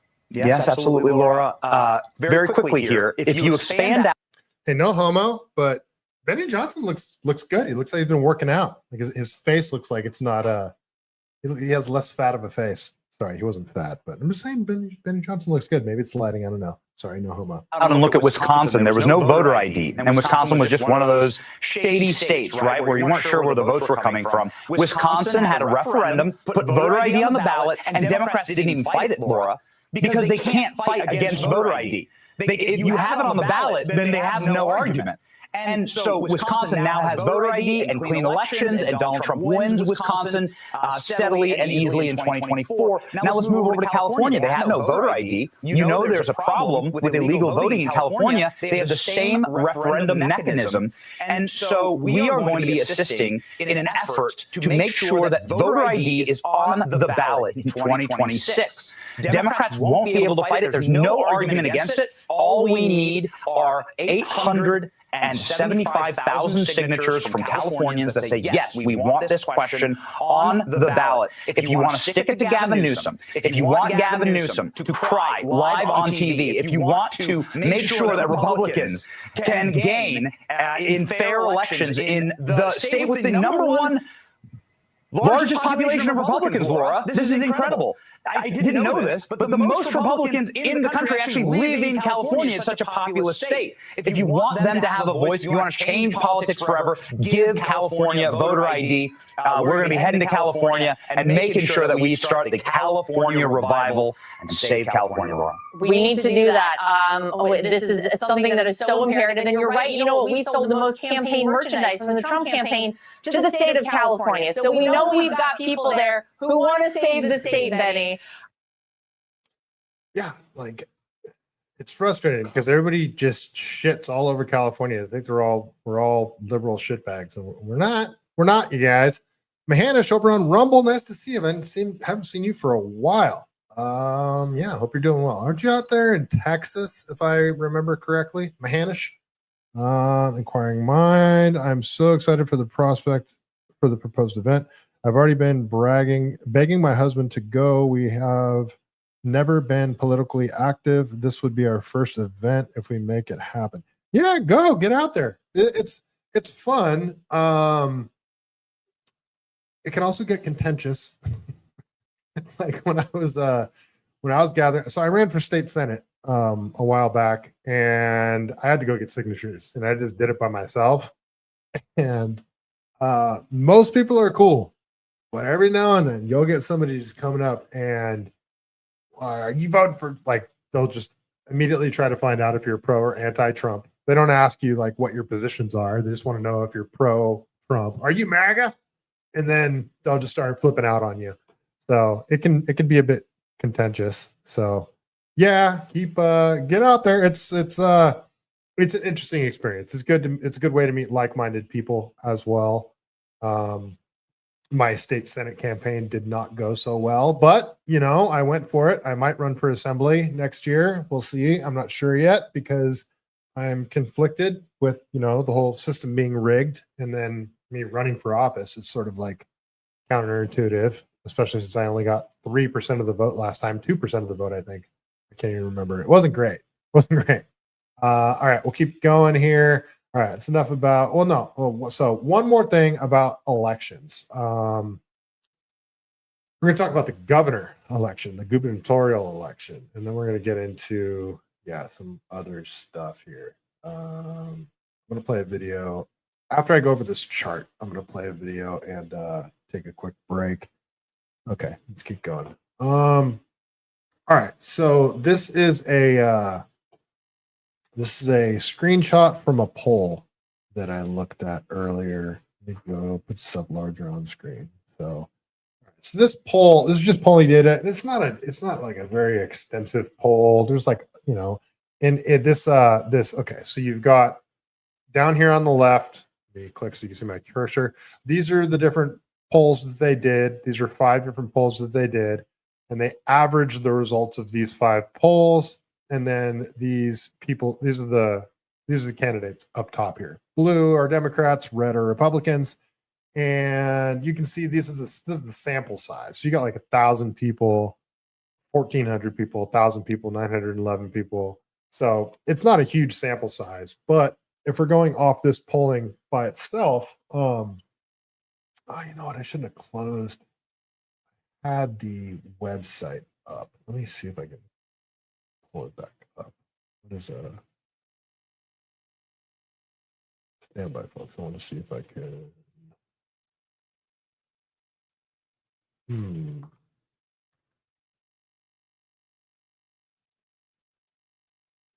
Sorry, I want to pull up the actual polling data. Okay, cool. I got it. Okay, we'll go back to this. So this is just a point that I was making earlier. So we've got Katy Porter is in the lead right now at 18.5%, which is insane to me. And then you've got the next 2 in line are Chad Bianco, Republican, and Steve Hilton, Republican. Steve Hilton, who I support. But if you add those 2 together, those 2 percentages, I mean, because that's people that are going to vote Republican for one guy and people are going to vote Republican for another guy. If one of them drops out, you have to conclude they're not going to flip Democrat. They're going to vote for the other Republican. So you're talking about 20 points now. 20% of the people are going to vote Republican, and that's over eight. That's beating Katy Porter at that point, right? Well, so I personally think so. Oh, I'm sorry. California has what's called a jungle primary, meaning you've got 5 candidates, 10 candidates, or whatever that are running in the primary for the gubernatorial election. And say you've got 5 Democrats, 5 Republicans. Well, if the top 2 vote getters, if you've got one person that gets 60% of the vote and then another person that gets 20% of the vote, and the next person gets 18% of the vote, well, the top 2 people, the 50%er or the 60%er and the 20%er, the people with the top 2 amounts of votes, whether they're Republican or Democrat, are the ones that move on to the final election. So it's likely that we're going to have 2 Democrats to choose from because of the jungle primary system, unless one of these guys drops out, is my point. That if we have 2 Republicans, especially 2 somewhat popular Republicans like Chad Bianco and Steve Hilton, both have like a pretty decent following, well, they're going to split the vote. I mean, if they're going to have like 9 Democrats on here and they're all drawn, like then you've got, Melanie Cunnilingus over here. That's Kulinakis. She's our lieutenant governor, Alani Cunnilingus. And you've got Becerra. I don't know who these other people are. Caruso, I know who that person is, but they're polling, 7%, 6.5%. That's not bad. That's not that's so if all of them stay on during the primary, they're going to draw a lot from Katy Porter too. So if you spread out that Democrat vote really thin, and then you got one Republican running, one really strong Republican running, you're increasing the chance of having a Democrat and a Republican to choose from in the gubernatorial election. So all I'm saying is one of these guys has to drop out. I prefer it be Bianco because I don't trust that cop.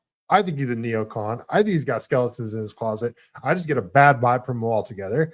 And there was some shady shit that went on with, you guys remember, I think it was at Coachella. Trump did a rally at Coachella, and there was like some bomb threat or some like guy that was arrested that potentially had a firearm or some shit like that. This guy he got railroaded. They like made up a bunch of shit about him. I mean, I need to try and get that guy on the show. But Chad Bianco had a lot to do with this whole situation. It was a big nothing burger. The guy was not a threat to Trump. He was a Trump supporter, and he wasn't like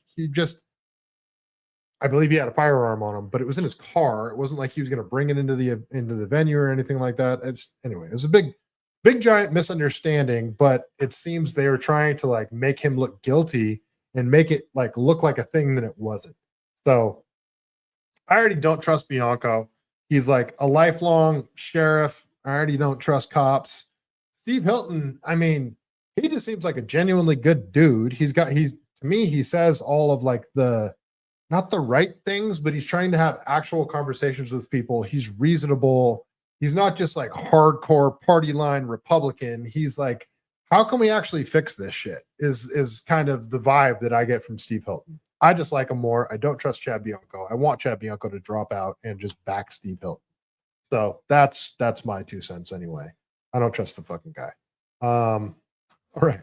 So Katy Porter, man. Okay. Does this seem weird to you guys at all? The whole Katy Porter situation. And I don't mean to I can't stand Katy Porter. She's freaking horrible. She's god awful. Can't stand the twat. But it was weird how it's like all of a sudden out of nowhere, like nobody even knows who Katy Porter is. All of a sudden, like X, if you're on Twitter, it was just like inundated with Katy Porter videos. This like first one came out where she was just a complete crazy person to the person interviewing her. And then like a bunch of other follow-up clips came out. And then they started talking about like details leaked from her divorce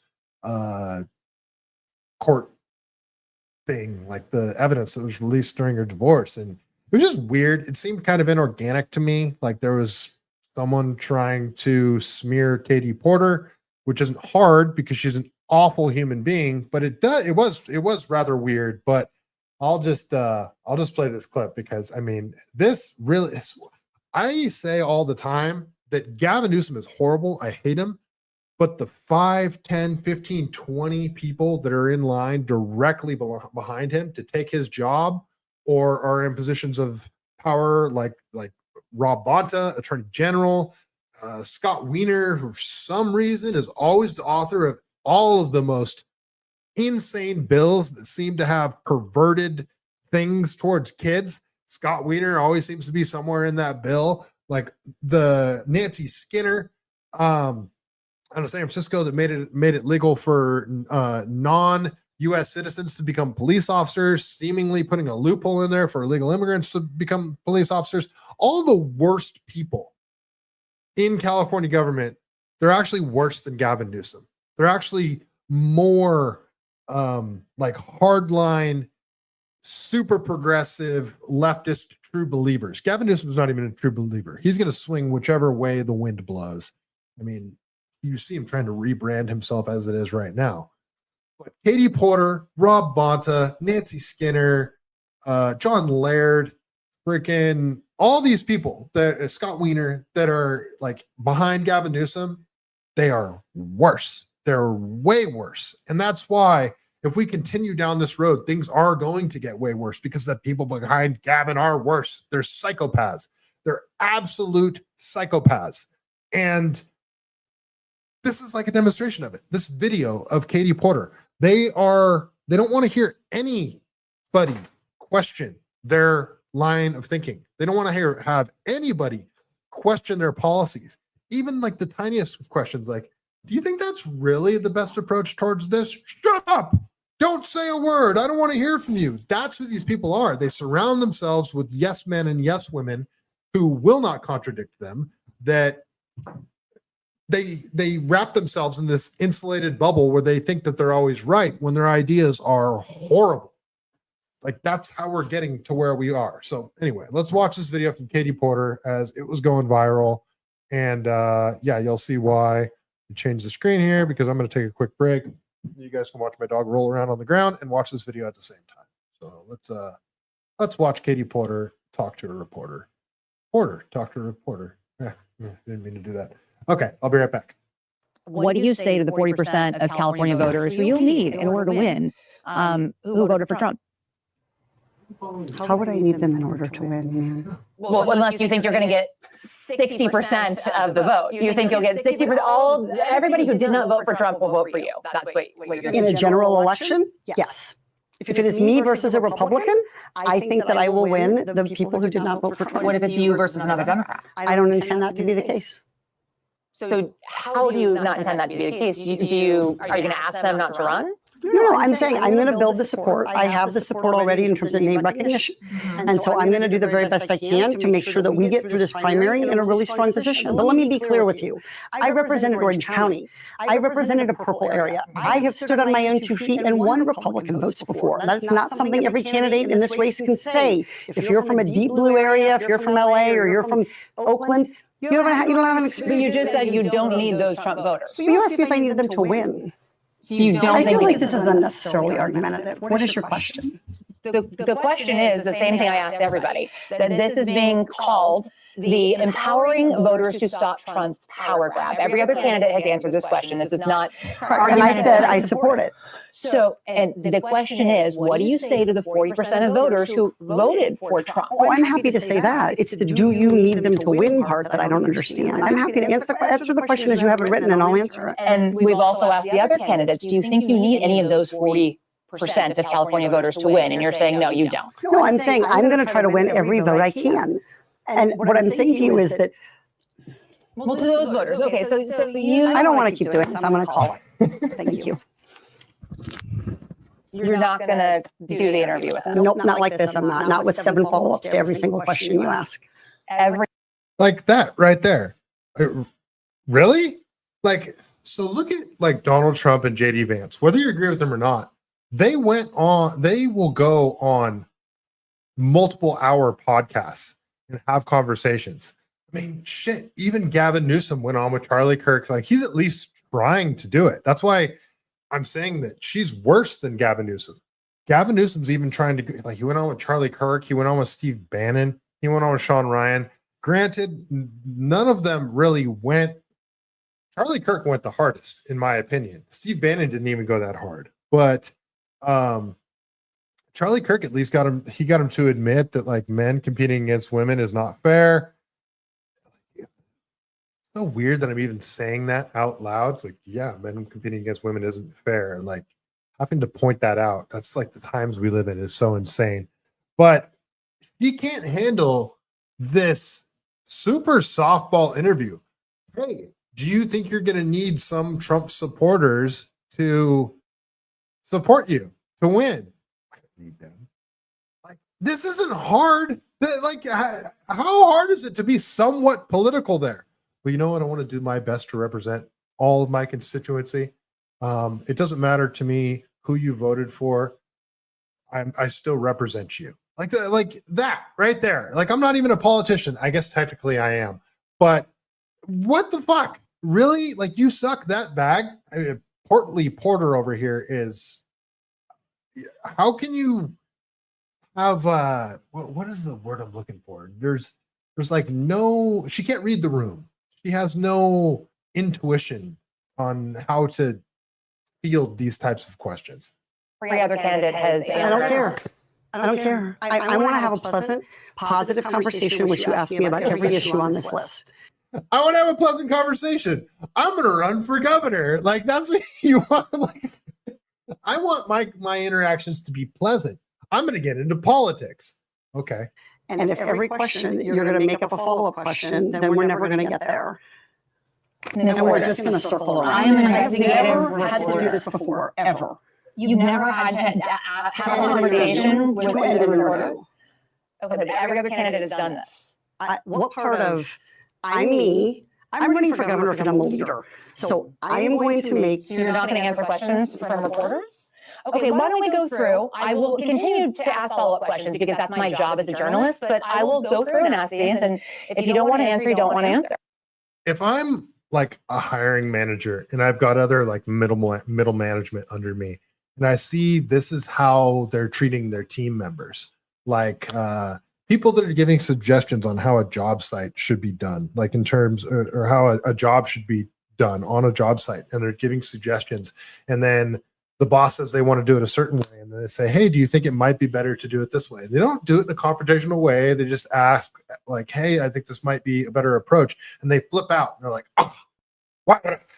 This person's not a leader. They're not capable of leading whatsoever. What you're demonstrating here is you're incapable of taking constructive criticism and considering other people's viewpoints. How can you possibly call yourself a leader when you can't even consider that your ideas might be capable of having improvements made to them? Like, this is a horrible, awful woman, and she has no there's no possible way she should be put in charge of anything. I retweeted this and I said, this woman shouldn't be put in charge of running a 7-Eleven, much less California. I think she tanked her entire campaign with this. So nearly every legislative. I don't want to have an unhappy experience with you, and I don't want this all on camera. I don't want to have an unhappy experience with you either. I would love to continue to ask these questions so that we can show our viewers what every candidate feels about every one of these issues that they care about. And redistricting is a massive issue. We're going to do an entire story just on the responses to that question. And I've asked everybody the same follow-up questions. She thought that, like, look at this dude. Where did this guy come from? His look says it all. Oh, somebody needs to make a meme out of this dude. Oh, that's just, it looks like he's about to say, "Why are you gay?" Like, this is great. Where did this guy come from? But his expression says it all after this interview. Like, what the fuck is this bitch talking about? Like, what went through her head right there? I don't want all this to be on camera. Bitch, you're on camera. Like, what are you talking about? This is getting out there. Like, you are not getting out of this. This is freaking hysterical. I think she tanked her entire campaign with that one, folks. But We got more. We got more Katy Porter stuff. We got more videos. So it came out. This came out in court documents again from her divorce. This is from the New York Post, but plenty of other people reported on it. Apparently, this was verified. This is what her ex-husband accused her of. Katy Porter dumped scalding mashed potato on her then husband's head. Resurfaced divorce docs reveal. She dumped scalding mashed potatoes on her ex-husband's head. Okay. And then Chef Andrew Gruel here says, mashed potatoes aside, here, hold on, what did he say? He said, mashed potatoes aside, here's the craziest Katy Porter story. So this is obtained by the Daily Mail. So when she gets angry, she will claw and scratch her arms and then say to me, look what you did to me, or look what you made me do. Hoffman also said in the records, first obtained by Daily Mail, she regularly says that I am a bad parent in front of the kids. Okay, so this is also from the divorce records. Okay, so her ex-husband said, this is crazier than the scolding mashed potatoes thing to me. When she gets angry, she will claw and scratch her arms and then say to me, look what you made me do. Like, this is like cluster B behavior. You know, the DSM-5, the Diagnostical Statistical Manual of Mental Health Disorders. This is like cluster B behavior, which is like histrionic, codependent, narcissistic personality disorder, and I think there's one other one. They demonstrate the same behaviors. A lot of it's like the gaslighting, they can never be wrong, the need for attention, all this kind of stuff. And Katy Porter, to me, like she's to me seems like a narcissist, like a straight up narcissist. But I'm not a psychiatrist, so I can't like diagnose her. But this bitch is crazy. She scratches and claws her own arms, dumps mashed potatoes on his head. She flips out at journalists. We got more. We got more, folks. There's more videos. So, like this one's hilarious because this is from Colin Rugg. I think he actually made fun of her. Oh, yeah. So Colin Rugg actually made a funny here. He says, California gubernatorial candidate Katy Porter seen shooting death stares at her staff during his Zoom meeting after they messed up her lighting. I need the lights off, the bright lights. I need you to turn these off. These that are killing me, not the dark. I'm convinced her staff hates her. So let's watch this quick video. It's pretty good. Oh, yes. This is why I didn't want to. I need the lights off, the bright lights. I'm so sorry, but I am about to get on. Bernard, I need you to turn these off. These that are killing me. Hang on 1 second, everybody. Yes, we should have. Yes. Okay, everybody, I'm not that dark. That's too dark. Just a minute. Do your own lighting, dummy. Like, okay, I'm a podcaster. My lighting's not perfect in here either. Part of it is because I start my show when the sun's going down, so like my background changes. But I get my lighting squared away before I hit play, before I go live. This isn't rocket surgery. Katy Porter, put her screen dark. Katy, you there? Hey, Katy. Katy, do you want to do the interview? Oh, there you are. Hi. Okay, everybody, I'm sorry about that. I am in a TV studio, getting ready to go on Cuomo, and so I had all those studio lights on me, and I couldn't see myself or see you guys. Oh, yes, this is why I didn't want to. I need the lights off, the bright lights. I'm so sorry, but I am about to get on. Bernard, I need you to turn these off. Sorry. Okay. Sorry, I had to play with my dog. He's priority, folks. Wally World. Say hi to Scarlett. You still there? Scarlett, you want to say hi? Okay. Hi to my dog, folks. This is Scarlett. And I like her more than most people.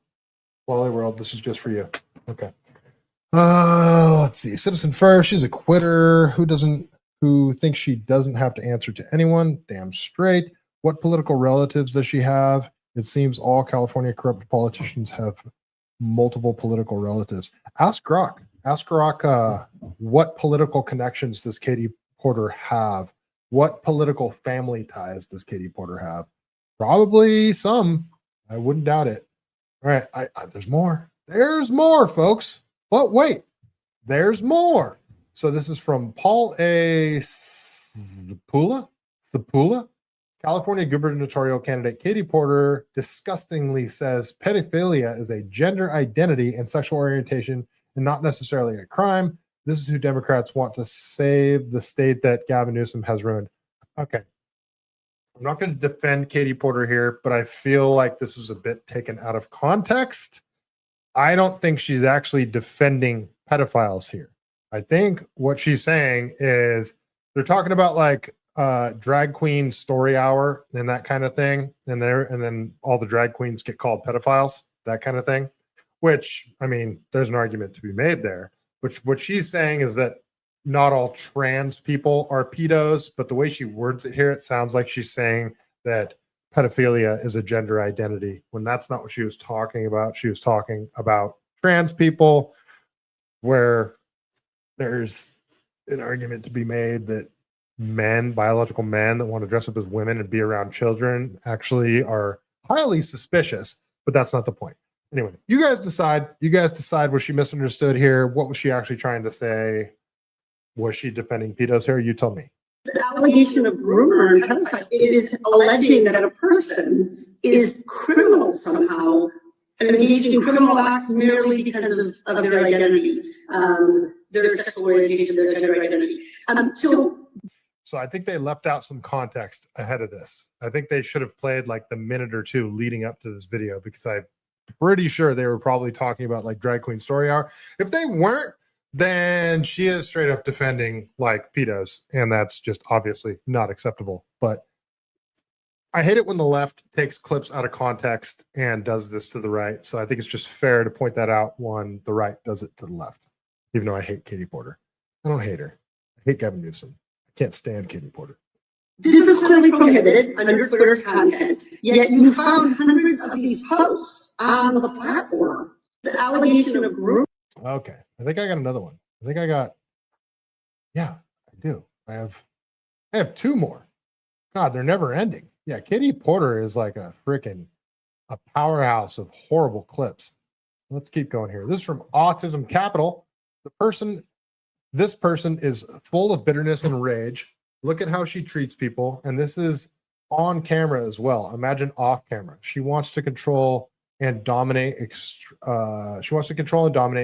angry. This is what an actual dictatorial candidate archetype looks like. Okay.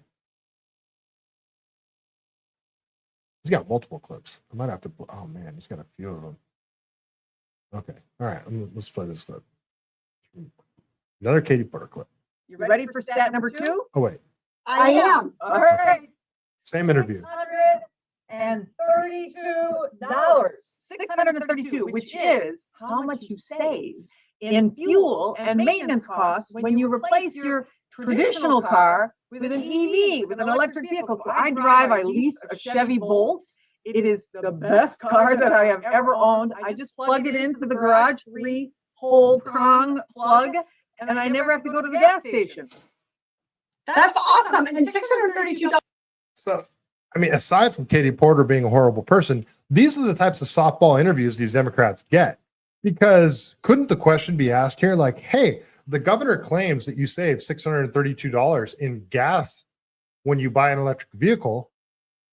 Is that offset by the increase in electricity prices, since California has the second highest, actually the highest electricity prices in the world, or in the country, sorry. Like, that's how this question should be asked. Hey, instead she's asked like, hey, how great is it that I'm saving $632 when I just plug it into my garage? Because I don't have a power bill. Like, it's so obvious. These are the softball questions these people get. This is real money. And I know here at UCI, we have a National Fuel Center Research Center, and they're also doing work on how to make electric vehicles affordable, including for low and moderate income people, working moms, single moms like me, people who really could benefit from an extra $632 in their pocket. And it's oh, she's a single mom. She's just like you and me, you guys. It's Katy Porter. What's her net worth? She could really benefit from that $632. that, because electricity is free. Also, not just the individual savings, but it's also the To be fair, there are free charging stations. total savings for our economy. So I'm on the oversight committee, you might know, and that is where we did a study recently this fall in September. And what it showed is if we don't electrify our transportation sector, that we're going to lose more than 500,000 Californians dying prematurely to air pollution and other problems. And the state could lose. Get out of my fucking shop.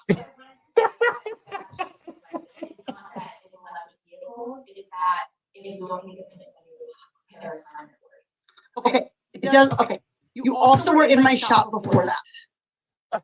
Oh my God. This is on camera. Imagine how ruthless she is to her staffers. They don't get paid. They get paid dog shit and they work insane hours. Imagine how she treats these people. And she was trying to save her from being factually wrong there. If we don't electrify our grid, people are going to die from smog. What? Bitch, what are you talking about? And she's like, actually, no, it's an increase in climate change. She's trying to correct her. She's trying to help her. Get out of my fucking shop. Oh my God, this woman is a witch. Stay out of my shop. Okay, I'm going to start again with electric vehicle saving us money. Perfect. So this is how you know that she knows the person interviewing her is just going to try to put her in the best light possible. This isn't an actual interview where she's getting asked difficult questions. That's why she was so mad at in the first clip that we showed. I've never had to do this. I've never been asked follow-up questions. That's because she's not used to being, even in that interview, she wasn't being challenged very hard. She was just acting like, hey, do you think people that voted for Trump are going to have to vote for you in order for you to win? No, I don't need them. This woman is clueless, man. Incredible. Incredible. This is the front runner, you guys. This is the front runner right now. Insane. How can you listen to Steve Hilton talk? Really, I can understand Chad Bianco because Chad Bianco's just got that whole freaking neocon vibe. But Steve Hilton, you listen to him talk, he's such a measured individual. He's charismatic.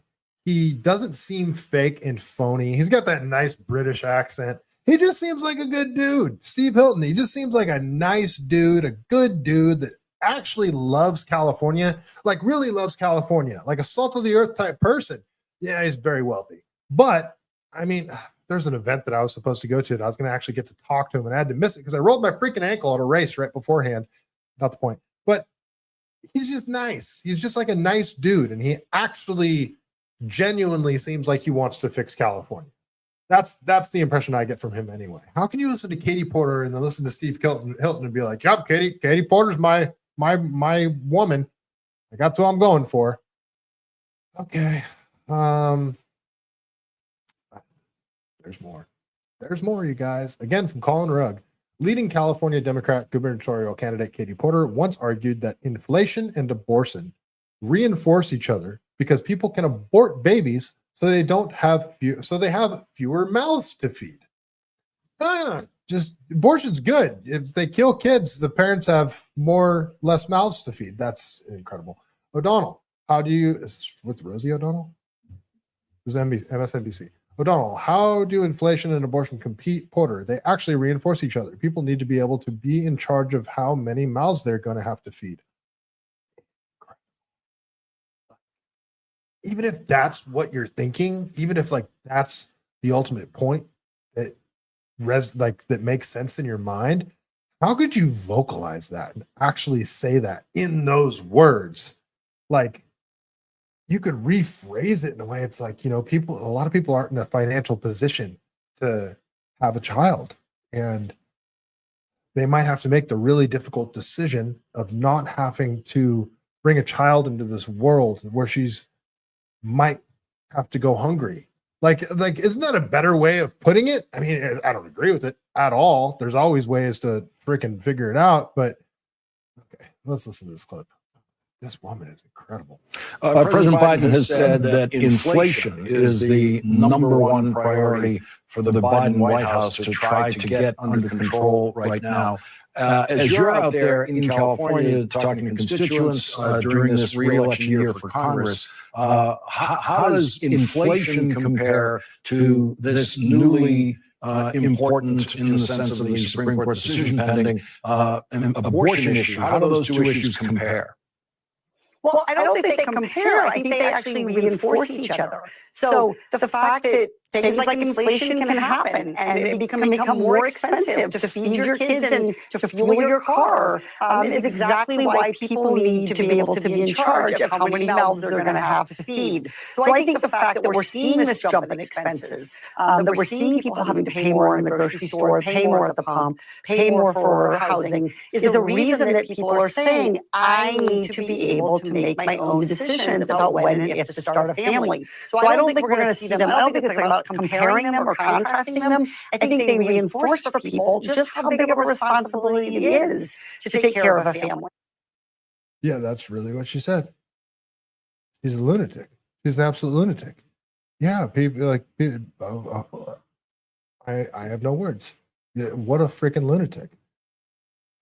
It's incredible too that abortion is like the number one issue for California women when there's nothing that, even repealing Roe v. Wade that the Supreme Court did, affects California women in no way whatsoever. There's already a term, or not term limit, a limit on how late in your pregnancy you can get an abortion in California. Like, none of this shit's going to change. But it's like liberal women in California have been psyoped into like abortion's the most important issue when electing a governor. Even though they're like, that's not going to, even if you elect the most right-wing Republican, they're not going to change the abortion laws. It would never, that's not going to get past the state Senate. It's not going to get past the assembly. They're not going to go after abortion whatsoever. But somehow abortion, the right to kill your baby that's in your womb, is more important than the government forcing your newborn baby to have specific injections that are not needed, forcing your daughter to compete against biological boys, forcing your daughter to change in the locker room with biological boys, having teachers that are allowed to force social gender transition on your child without your knowledge in school. All of these policies that I just mentioned are somehow less important than the right to kill your baby in your womb. Like, that's how warped people have gotten. It's not murder, it's a clump of cells. No, it's not. Like, I used to think that too. I really did, until I saw what actually happens in an abortion. And I took a friend of mine to get her abortion. No, I was not the father. She just needed a ride. And I picked her up. I brought her there. She seemed sad when I brought her there. And I picked her up. I won't give the circumstances of why she needed it or say who it was, obviously. But when I picked her up, she was crying.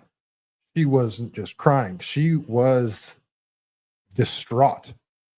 And I genuinely think that experience changed her. And I think she probably thinks about that all the time. That she could have a child. I mean, now that child would be like 12 years old. You know? Like, what does that do to your mind? Like, that, the ability to do that, to completely traumatize yourself, and yes, to me, it's murder, is more important than an existing child's rights to not be injected right after they're born with shots they don't need. Again, forcing daughters to compete against biological boys. Like, it's insane to me, because all the policies that I'm mentioning are more pro-women than abortion. Like, you're fighting for the right for women to not have to compete against boys. You're fighting for the right for women to not have to change in the locker rooms with boys. You're fighting for the right of children to not be psychologically manipulated by teachers with a political agenda. You might actually be a boy, Susan. Maybe we should call you Scott and chop your tits off. Like, that's the kind of shit that these super indoctrinated, super left-wing teachers do to their students. I hear horror stories. I have a friend who's a lawyer that represents parents, head of the California Parents Union, Tracy. I did a post about her earlier, who just got fined $13,000 by these insane courts because she represented a kid who refused to wear a mask and actually stood up against it in school. The courts decided they were going to give her some payback and fine her $13,000. It's insane. It's absolutely insane. I'll probably have her on next week to talk about it. But like, this is like how warped liberal Democrat women have become in California, that abortion is more important than all the other issues that I just mentioned that are pro-child. Like, it's insane to me. It's completely insane to me, and I don't understand how it's happened. Let's keep going. All right, we're going to change gears, but change gears a bit here. We're talking about the Palisades fires because they caught the dude. Allegedly, they caught the dude. Jackie, nice to see you. Jackie Ritako, I haven't seen you in a while. If people were responsible for their reproduction, abortion would be a non-issue. Yeah, it's like what Ron Paul said in his debate way back in the day against Rudy Giuliani. He said, "I don't think abortion should be." I think his exact words were, "I don't think abortion should be illegal. I think abortion should be unconscionable." It's a societal standard that we need to set. Like, it's just discussions that should take place. Like, hey, is abortion really the best move forward? There's lots of families out there that can't have a child and they want to have a child. I mean, you could carry that child to term and already have a family that's willing to adopt your child. And I mean, even if down the road you decide you want to be a part of that child's life, you might possibly be able to work that out ahead of time, you know? Like, these discussions need to take place, but you get shouted down and called a bigot if you even bring that up, that, hey, like, aborting the baby might not be the best approach, and it shouldn't be used as a means of contraception. Like, it's not a condom. It's not birth control. It's gross the way that we treat abortion. And I mean, whether you're pro-abortion or anti-abortion, it shouldn't be used as like a condom that you throw away. It shouldn't be the morning after pill. It's fucking gross. Like, what we've become as a society and how we talk about abortion like it's a right. It's a women's right. It's like, what about the child's right? Like, it's just, yeah, it's fucking gross to me. We have normalized the worst BS as normal. I'm with you 100%. Wally World, yes, Scarlett loves you, dude. Hope you get to meet her one day. That'd be cool. Okay, let's keep going here. Let's talk about the Palisades fire. So, alleged Palisades firebug posted anti-Trump screeds blamed wildfires on climate change. So this is a picture of him right here. This is his picture. Halloween costume, I guess. Looks like a upstanding young individual, doesn't he? All right, let's read the article. New York Post. Let's see. All right. So, alleged Palisades firebug posted anti-Trump screeds blaming wildfires on Trump. Oh, come on. Okay, good stuff behind a firewall. Melbourne, Florida. What, the Florida man? The Florida man accused of sparking the flames that burned swaths of Los Angeles to the ground in the Palisades fire posted on social media about how global warming causes wildfires. This dude's from Florida? You freaking sack of shit. Jonathan Rindinkernick. That's quite a name there. Rindinkernick, 29, regularly took to Facebook to post about eco-apocalypses, mocking President Trump and his supporters and pushing people to become vegans. He's covering all the bases there. One article he shared, climate change will force a new American migration. From ProPublica, even included a thumbnail showing wildfires raging across California hillsides neighborhood. It looks like he started fires to help push a climate change agenda. Incredible. It's like another person this is like, I'm going to compare this to Charlie Kirk shooting. Well, what we're being told about the Charlie Kirk shooting anyway. Somebody radicalized into doing something horrible because they were radicalized by left-wing ideology. This guy apparently was so radicalized by left-wing ideology and climate change propaganda that he decided to help push along that propaganda by starting fires, saying, look what climate change did. What a psychopath. That 2020 story opened by discussing blazing West Coast temperatures. It's eerily and ironically similar to the situation Rickenreich, I can't pronounce the name, is accused of creating himself on January 1st when he allegedly hiked to the hills above Los Angeles and started a brush fire. Prosecutors alleged that blaze was never fully extinguished, and 6 days later, it sprang back to life. Huh. Interesting. We have satellites that pick up heat signatures for fires, like planes that fly overhead to make sure fires are out and shit. Oh, okay. That put the whole new angle on the Palisades fires. Like, these should have been put out before they were ever started, essentially. Burning nearly 24,000 acres, killing 12 people, and destroying over 7,000 homes and businesses with damages worth over 150 billion. Yeah, it's insane. It's insane. But for perspective, the fires that happened here in the Santa Cruz Mountains in 2020, that was like 84,000 acres. It's almost 4 times the size of the Palisades fire. That's how big these fires were up here. I don't think anybody actually died in those fires, though, but a lot of homes were burnt down. All of Big Basin State Park burnt down. And as I've mentioned many times, and as Lonnie here knows, Danger in the chat, he's one of my good buddies, if you guys haven't already figured that out. That was a very, very difficult time in my life. I won't get into it too much here. Other posts on the alleged firebugs Facebook include photos of Trump supporters apparently crying after he lost the 2020 election, linking to a Harris-Biden fundraiser page and more climate alarmist headlines. Senator Kamala Harris says meat is destroying the planet. Okay. Antarctica ice shelves have lost millions of metric tons of ice. A shift to plant-based diets would create 19 million jobs in Latin America and the Caribbean. These are just articles that he shared on his Facebook. And in August of 2020, that's when the fires here happened, actually. Ricker, I can't pronounce his name. Sorry, I got the hiccups. Shared a post of Joe Biden claiming Trump inherited a healthy economy from President Obama, but that Trump's response to COVID-19 pandemic destroyed it.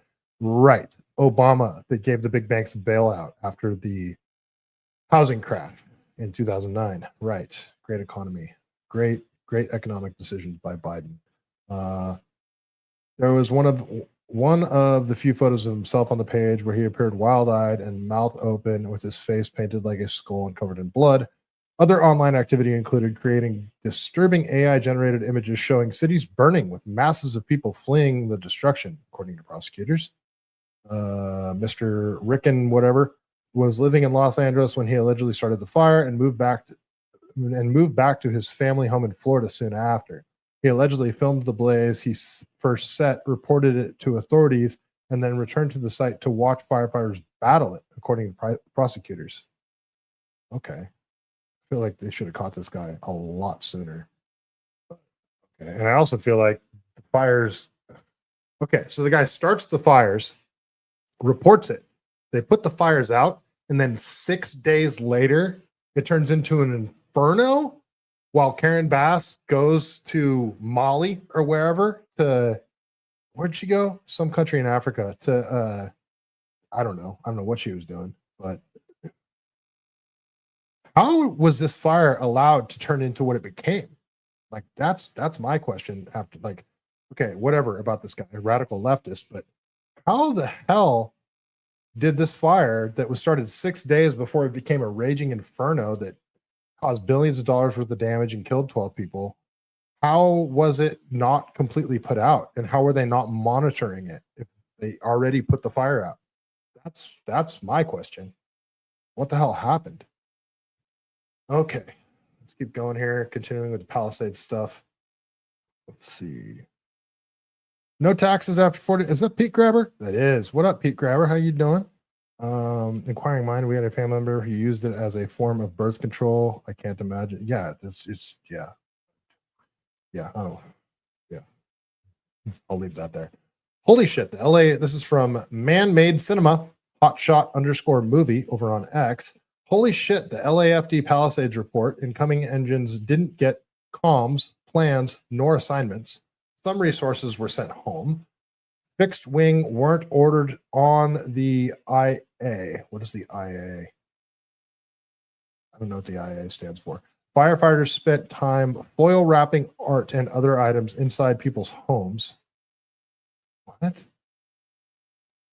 This thing is brutal. What the hell is this? Okay, so this is like, I guess this is a report from the fire department. At approximately 10:46 hours, Task Force 1014, E26, E15, and E43 requested to be added to the incident. BC-9 requested fixed-wing aircraft due to the structures being threatened. MFC communicated to BC-9 that Super Scoopers, CL-14 aircraft, Quebec 1 and 2, all LAFD aircraft, rotocraft, and all LAC aircraft were attached and en route to the incident. However, fixed-wing aircraft were not ordered.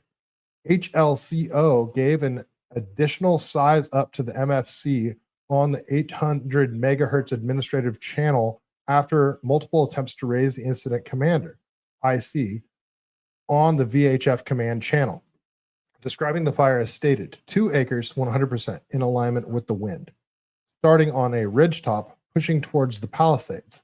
So it started with just 2 acres. Again, this was like a fire that was put out 6 days prior to this. Has the potential for 200 plus acres in the next 20 minutes with an impact time threatening structures in 20 minutes. So they like saw what could happen. They knew what they needed to stop it, and they weren't given what they needed. It continues at approximately 11:03 hours. MFC notified Palisades IC that the Air Tactics 6 as the frequency for air attack and fixed-wing aircraft coming into the incident.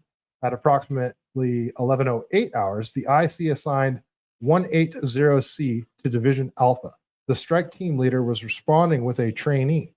The 2 overhead members played a dual role, one managing the Type 3 strike team, and the other being assigned to Division Alpha, and then eventually Zulu.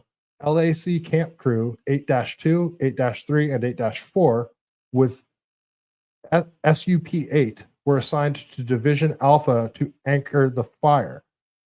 3 LAC engine companies arrived at the staging location and requested an assignment but received no reply. So this just seems like a huge breakdown in communication and logistics. Incredible. Yeah, that's bad. That is really, really bad. Yeah, it seems like the whole Palisades fire could have like easily been like it could have been stopped before it started. Once it was identified that it's 2 acres, they knew what they needed to stop it there. So like a second failure. And then when it became a raging inferno, they ran out of water with the fire hydrant. So like a third failure. This is just catastrophic. A catastrophic failure, like by all measures. Insane. Jackie, the after action report blames non-cooperation between LAPD and DWP, lack of funding for working equipment, and no command leadership. It sounds accurate. Sounds completely accurate. Let me go check on the chat over here. Northside. Northside. So you're saying women are out of touch? No. I'm saying California liberal women are. Did your gym roll with some girl in jiu-jitsu and you couldn't figure out who got her prego? No. Sorry. All right. I was reading the Rumble chat. Oh yeah. Sorry, Mahanish. Cali girl. You're in California. My bad. I always get you mixed up with someone else that's in Texas. I apologize. All right. Let's keep going here. Let's Let's go over to this is from Wall Street Apps, but Wall Street Apes, sorry, and he's putting out a video from Spencer Pratt. So share this here. So Wall Street Ape says, "Oh my God, Spencer Pratt just exposed California Democrats are holding a meeting to put in a band of new huge public transit center right in the Pacific Palisades by Sunset Boulevard." Yeah, so that's I guess that's happening too. It says Gavin Newsom is executing his land grab. All right, let's watch this video from Spencer Pratt here. We got some breaking news, some plans for the Palisades, baby, even worse than we thought. Next Wednesday, the California Coastal Commission is going to be hearing a public comment on a major new bus transit station right here next to Gladstone's, right here on PCH in the Pacific Palisades, right next to Sunset Boulevard. Check it out. Imagine the pollution alone building this thing is gonna freaking do to the little community here. Imagine what operating a major transit hub literally next to the sand. People like Gavin Newsom call this environmentally friendly. It's the opposite. This also is how they're going to start bringing SB 79 to the Palisades. SB 79 will allow developers to build up to 7 stories, in some cases as many as 15 stories, near a certain transit stop, even though we got single family and small multi-family neighborhoods. It's right here next to freaking Gladstone's. So the neighbors and even the city won't be able to stop them. We won't even have a say. The plans call for the big blue bus to extend its route from where it currently stops up there at Sunset Boulevard and goes down through Marquez all the way to PCA. All right, so you guys get the point. So after these 3 separate catastrophic failures, maybe more, in stopping the Palisades fires before they start, stopping them before they became out of control, and then being able to fight them when they became a raging inferno,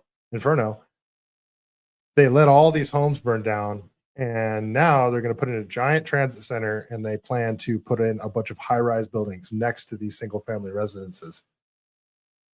I mean, I'm not saying that they allowed the fires to happen to use the land to create affordable housing, but it sure coincidentally worked out that way, didn't it? How strange, how interesting. All right, this is also from Spencer Pratt. He says he took a drive around Pacific Palisades. If you want to see what Karen Bass progress looks like, all right, so let's see how many houses are being built. This is this image is driving through Pacific Palisades. It stands as a symbol of hope for the Palisades community to know that you can come home. We can rebuild fast, we can rebuild better. I just left another location where building is getting started as well. And we want to demonstrate in Palisades how we can get the job done and how families can return. It was their ideal home, their dream home. And to have it rebuilt again in an expedited fashion, I think will demonstrate to everyone in the Palisades that there is hope. Won't stop until every Palisadian that wants to move back has returned. I was in the Palisades yesterday, and I will tell you that it is inspiring to see the number of homes that are coming up. We've started the centralized rebuilding process, and I'm constantly reaching out to see if there's any weaknesses, if things are falling through the crack. There's things that absolutely could have been handled better, but I think things are going well now. All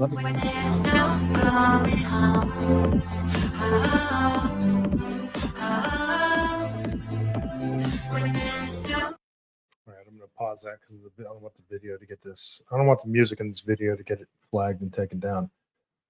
That was kind of brilliant putting Karen Bass's audio over this video because it's clearly showing that very little construction, if any, is actually taking place. And a lot of people that bought their homes in the Pacific Palisades back in the 60s and 70s, they're not rich. They are land rich with their houses, but all that was burnt down. And how much of their insurance is actually covering that? Because, well, we'll get into the insurance bit in a minute here. So let's talk about that. Let's talk about the insurance situation. So this is from Kevin Dalton. Californians, I need to slow down here. Homeowners in California forced to get insurance through the state's FAIR plan are now forced to sue the state's FAIR plan for not covering damages from the Los Angeles wildfires. Meanwhile, Insurance Commissioner Ricardo Lara is sipping mojitos in Maldives on the taxpayer's dime. Right. yeah, that's another thing. So that's this guy. He's been traveling all over the place using California taxpayer dollars, upgrading to first class flights, let's just watch this video. They report on it here. This is from AB7 News. In part of the Palisades where so many lost it all to the flames, Lily Cappy's house is still standing. But she'll only step inside if she suits up with head-to-toe PPE. And walking through this front door is like stepping back in time. Seeing everything it still feels like it was yesterday. But what were fresh flowers on January 7th now show their age. An unopened Christmas present to remind us these fires sparked right after the holidays. Lily isn't touching or taking anything. You can see here where it shattered and all of the debris that came in. And that's because she says toxic ash from the fire blew in. Testing her attorney paid for shows just here in the living room, the smoke impact is severe, with elevated levels of mercury, arsenic, and chromium. So Lily believes nearly everything, including her favorite photo of her and her mom she shares this house with, is a loss. But in June, the California Fair Plan sent them this letter saying the field adjuster did not observe any permanent damage resulting from smoke, ash, or soot to the interior of your home. It just feels, for lack of a better word, disrespectful. So Lily and her mom hired attorney Derek Shakin. He's fighting to get the Fair Plan to fully cover the cost of decontaminating and repairing the home. The California Fair Plan has done its best to make smoke seem like it's some other type of loss and not caused by fire. Any penny that you get out of them, you have to fight tooth and nail for. Scott Junkworth has already taken the step of suing the Fair Plan for bad faith and breach of contract. He won't even go in his still standing home because in his suit, he says inside there are heavy metals, lead, and cyanide. So the Christmas tree is still up and Santa is still on the mantle. When you walk down Scott Street today, everything looks pristine. I mean, there's no ash here, no charm, no signs the Palisades fire burned so nearby. And when you look at his home, it looks like from the outside, it's in perfect shape. But he says it's so contaminated, it needs to be torn down all the way down to the studs. They offered us about, I think, less than $10,000 to make necessary repairs. It's insufficient. It is the worst malice by an insurance company that I've seen in my 20-year career. Dylan Schaefer represents the Jungworth family, and he says hundreds of others in the burn zones who have smoke damage not being covered by their fire policy with the Fair Plan. The damage was not caused by smoke. The damage was caused by fire. Smoke is a component of fire. But until the Fair Plan fully agrees with that, many who thought they're the lucky ones with 4 walls and a roof still intact still are out of their homes. It's still very difficult because I know I can't just go and crawl into my bed, you know? I feel like sometimes a little girl comes out of me where it's like, I just want to go to my room, I want to be in my bed, I want to have, my dogs cuddle up next to me, but that's not something that I can do. Sorry, but my dumb ass would already be living in that house. I would have started taking 409 to the walls and took all my clothes to the laundry and wiped down all the pictures, and I'd have been. That's just me, though. I'm not saying that she should do that, but yeah.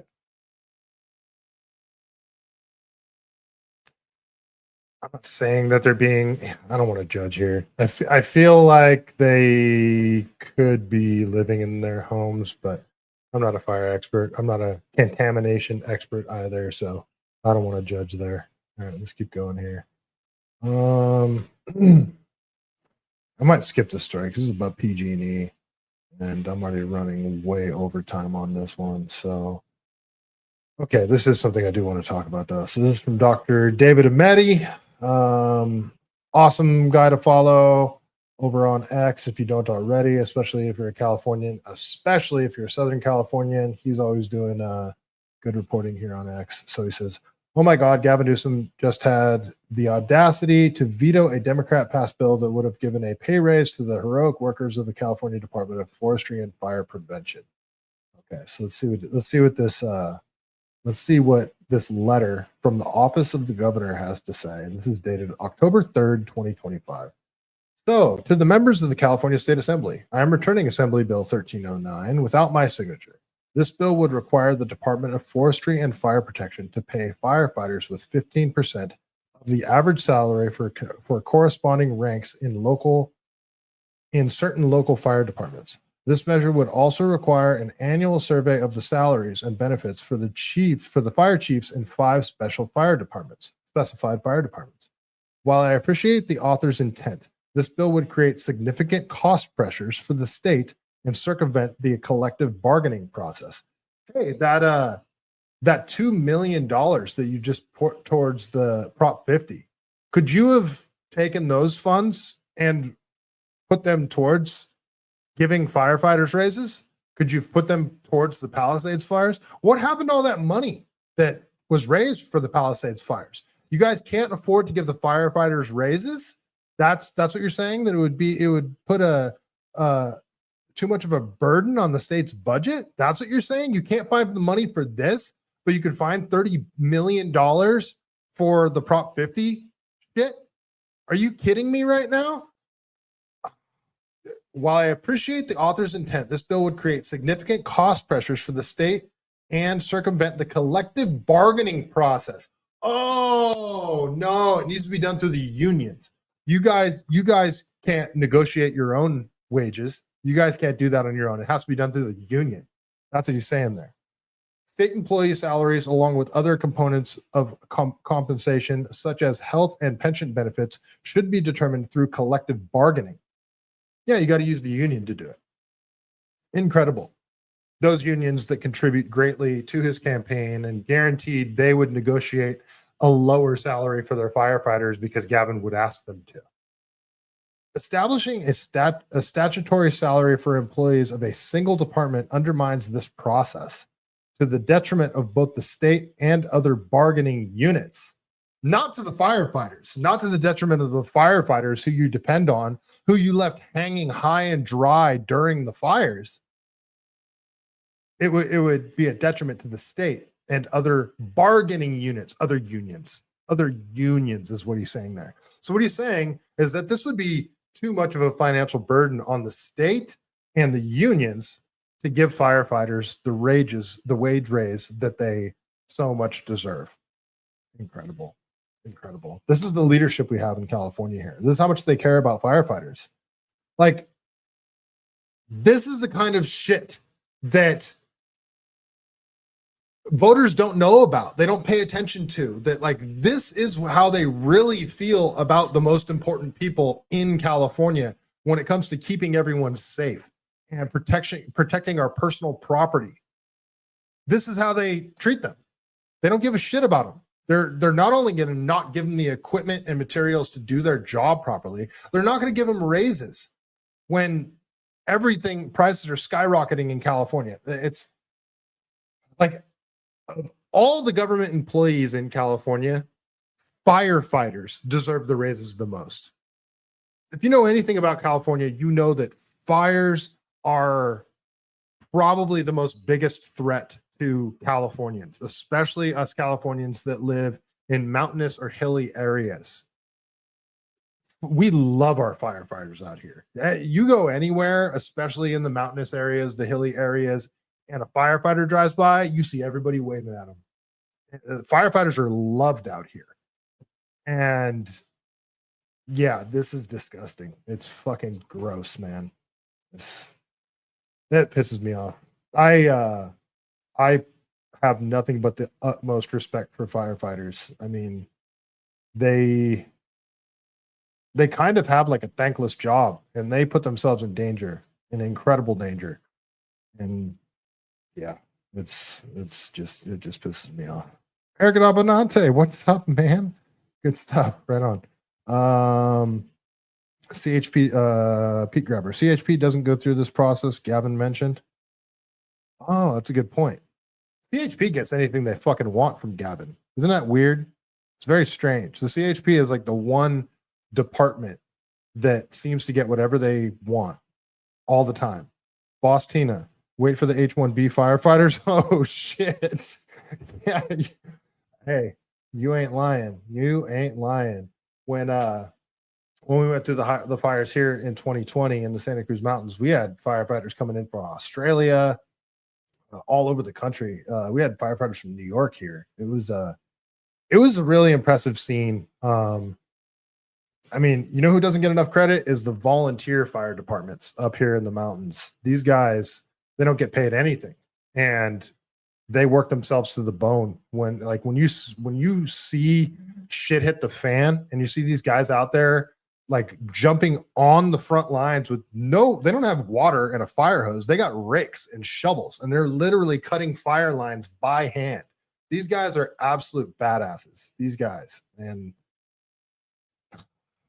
it just pisses me off. All right, I'm gonna keep going. Okay, let's talk a bit about MediCal. MediCal, the California's version of Medicaid that's funded by California taxpayers. Let's talk a little bit about that. This is from Wall Street Apes as well. He says, oh my God, this breaks down the California enrollment in MediCal by race. You can see the Latinx, still can't stand that term. You can see Latinx has been skyrocketing, far surpassing all other races in the program combined. And if you're asking yourself, I wonder if illegal immigrants are eligible for MediCal. Yes, they are. Democrats aren't worried about illegals having health care. This money is the entire healthcare industry, essentially. This money, yeah, okay. It's all about the money. I was talking about the Medicaid issue, and that's why, let's just play the video. He quotes the video here. I'm not going to read the quote. All right, everyone. So people are asking about my last video at Capitol Hill where I was talking about the Medicaid issue, and that's why I think the Democrats are really sticking to that. It's not that they're worried necessarily about people not having healthcare coverage. They're worried about the catastrophe they've created in places like California. So this is statistics I found on this foundation site. So MediCal is covered by the federal government and by California. And so according to these statistics, there's 14.9 million Californians 14.9 million Californians enrolled in the program, right? And so if you track the MediCal enrollment over time, and they actually track it by ethnicity, and if you look just at the Latinx community, you can see that that number has grown quite steadily over the years and is now almost 8 million covered. So look at that. Back in May of 2012, it was around 4 million. So already back then, so look at they're doing this by race and ethnicity. So Latinx is the green line, starts at 4 million back in 2012, when the next highest one is white at about 1.5 million. And then you've got Asian and Black on here, and American Indian, Alaska Native. All these other lines are like way down here. And you actually see all the other lines, except for not reported, dropping down over time. These other lines, the enrollment is going down over the years, all the way up until 2025. Down and staying steady, the enrollment, where Latinx jumps from 4 million all the way up to almost 8 million by May of 2025. What is California again? A sanctuary state. So what part of the population is increasing dramatically? Illegal immigrants. It's incredible. Incredible. So the only other one not reported, that's the only other line that has gone up. Interesting. It's just interesting data. Data tells the story. She said Latinx. It's Latinx. It's pronounced Latinx. So that, let's look at the percentage total. So yes, so that is approximately 50% of the recipients are in the Latinx community. And so that is the issue that I believe the Democrats are having, because let's say that of these 8 million people that identify as Latino, let's say 70% of them are undocumented. If this big, beautiful bill gets put into place, a large majority of these people are no longer going to have health insurance. So this revenue stream that California created by basically giving Medicaid benefits to undocumented immigrants, all these doctors and all these providers and all these hospitals that are relying on this government money for these undocumented people to come to their institutions, and they're going to lose all of that revenue. I mean, you could be talking of billions of dollars of revenue these healthcare providers and doctors are going to lose. So that's why I think the Democrats are pushing so hard on this, because they've got billions of dollars at stake. They've got providers and doctors and hospitals on them saying, you better make sure that this gets cut. And they're willing to shut the government down to basically fix this mess they've created.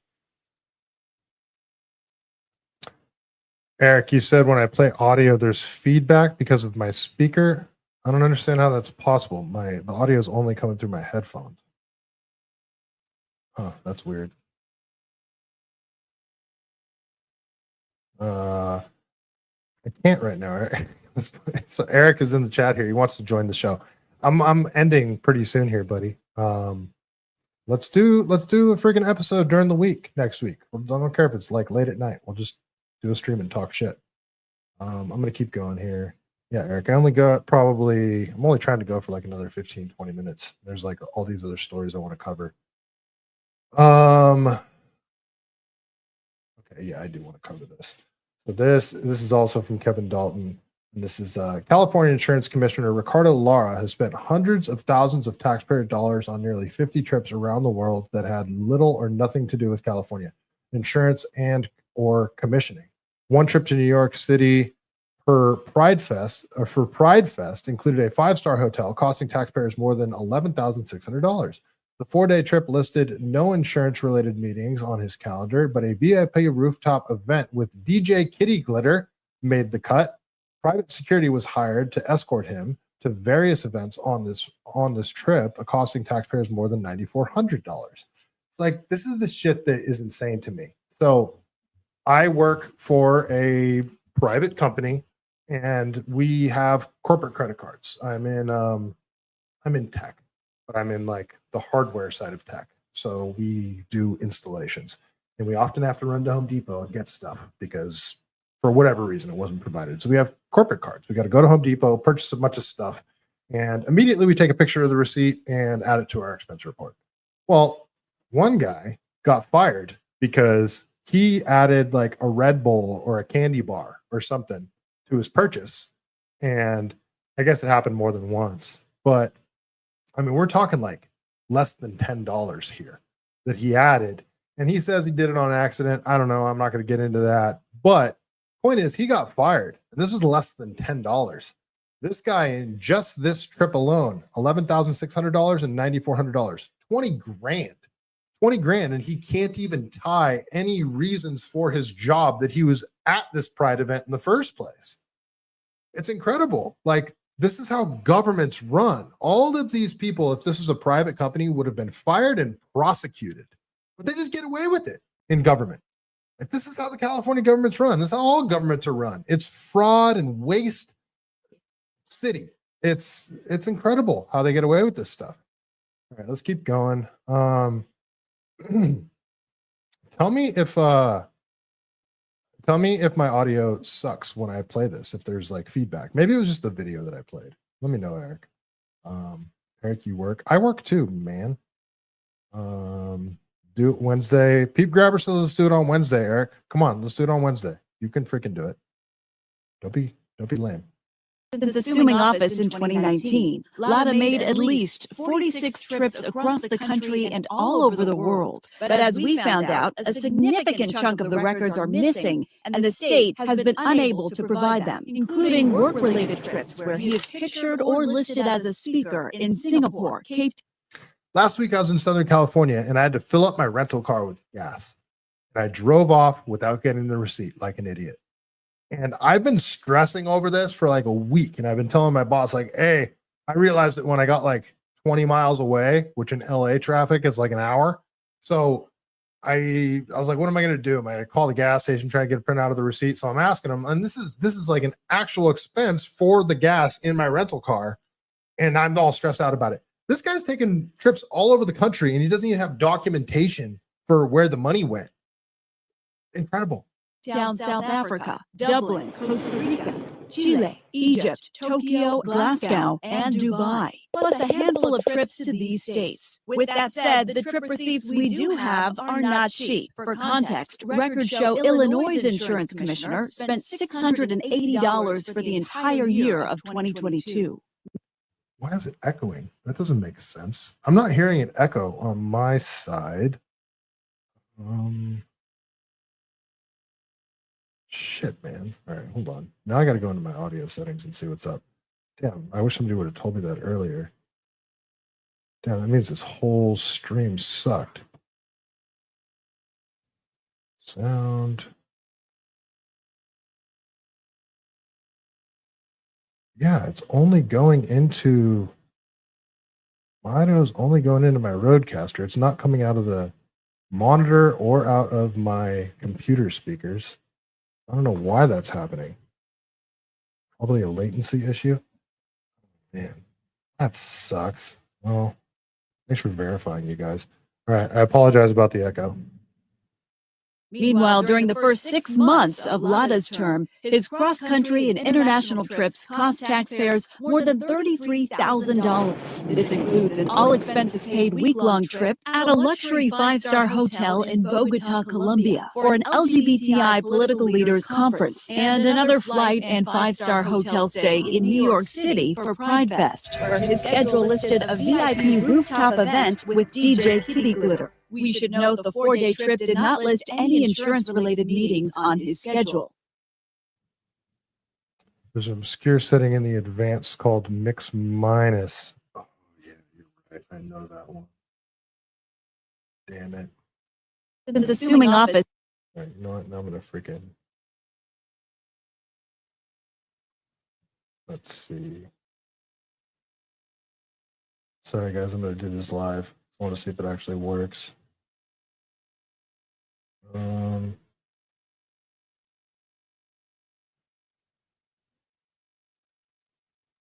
What the heck?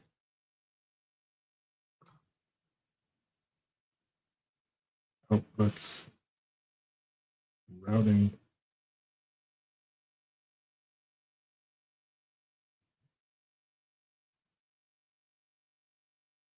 Processing.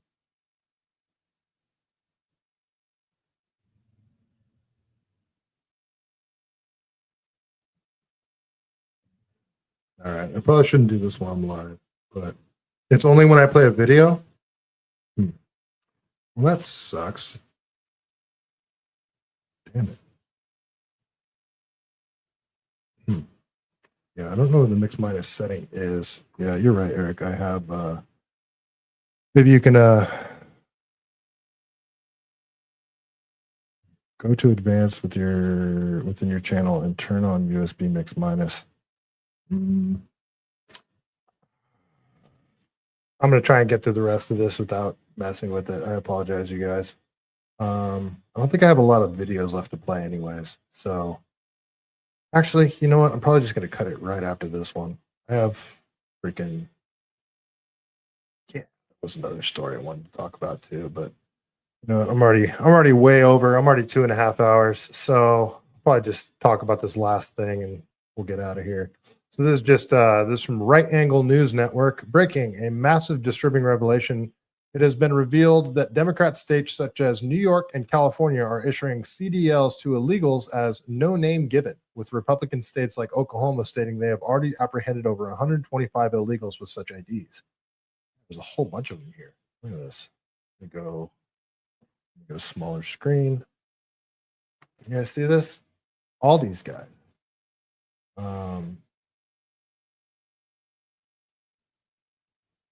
This guy's got a first name and a last name.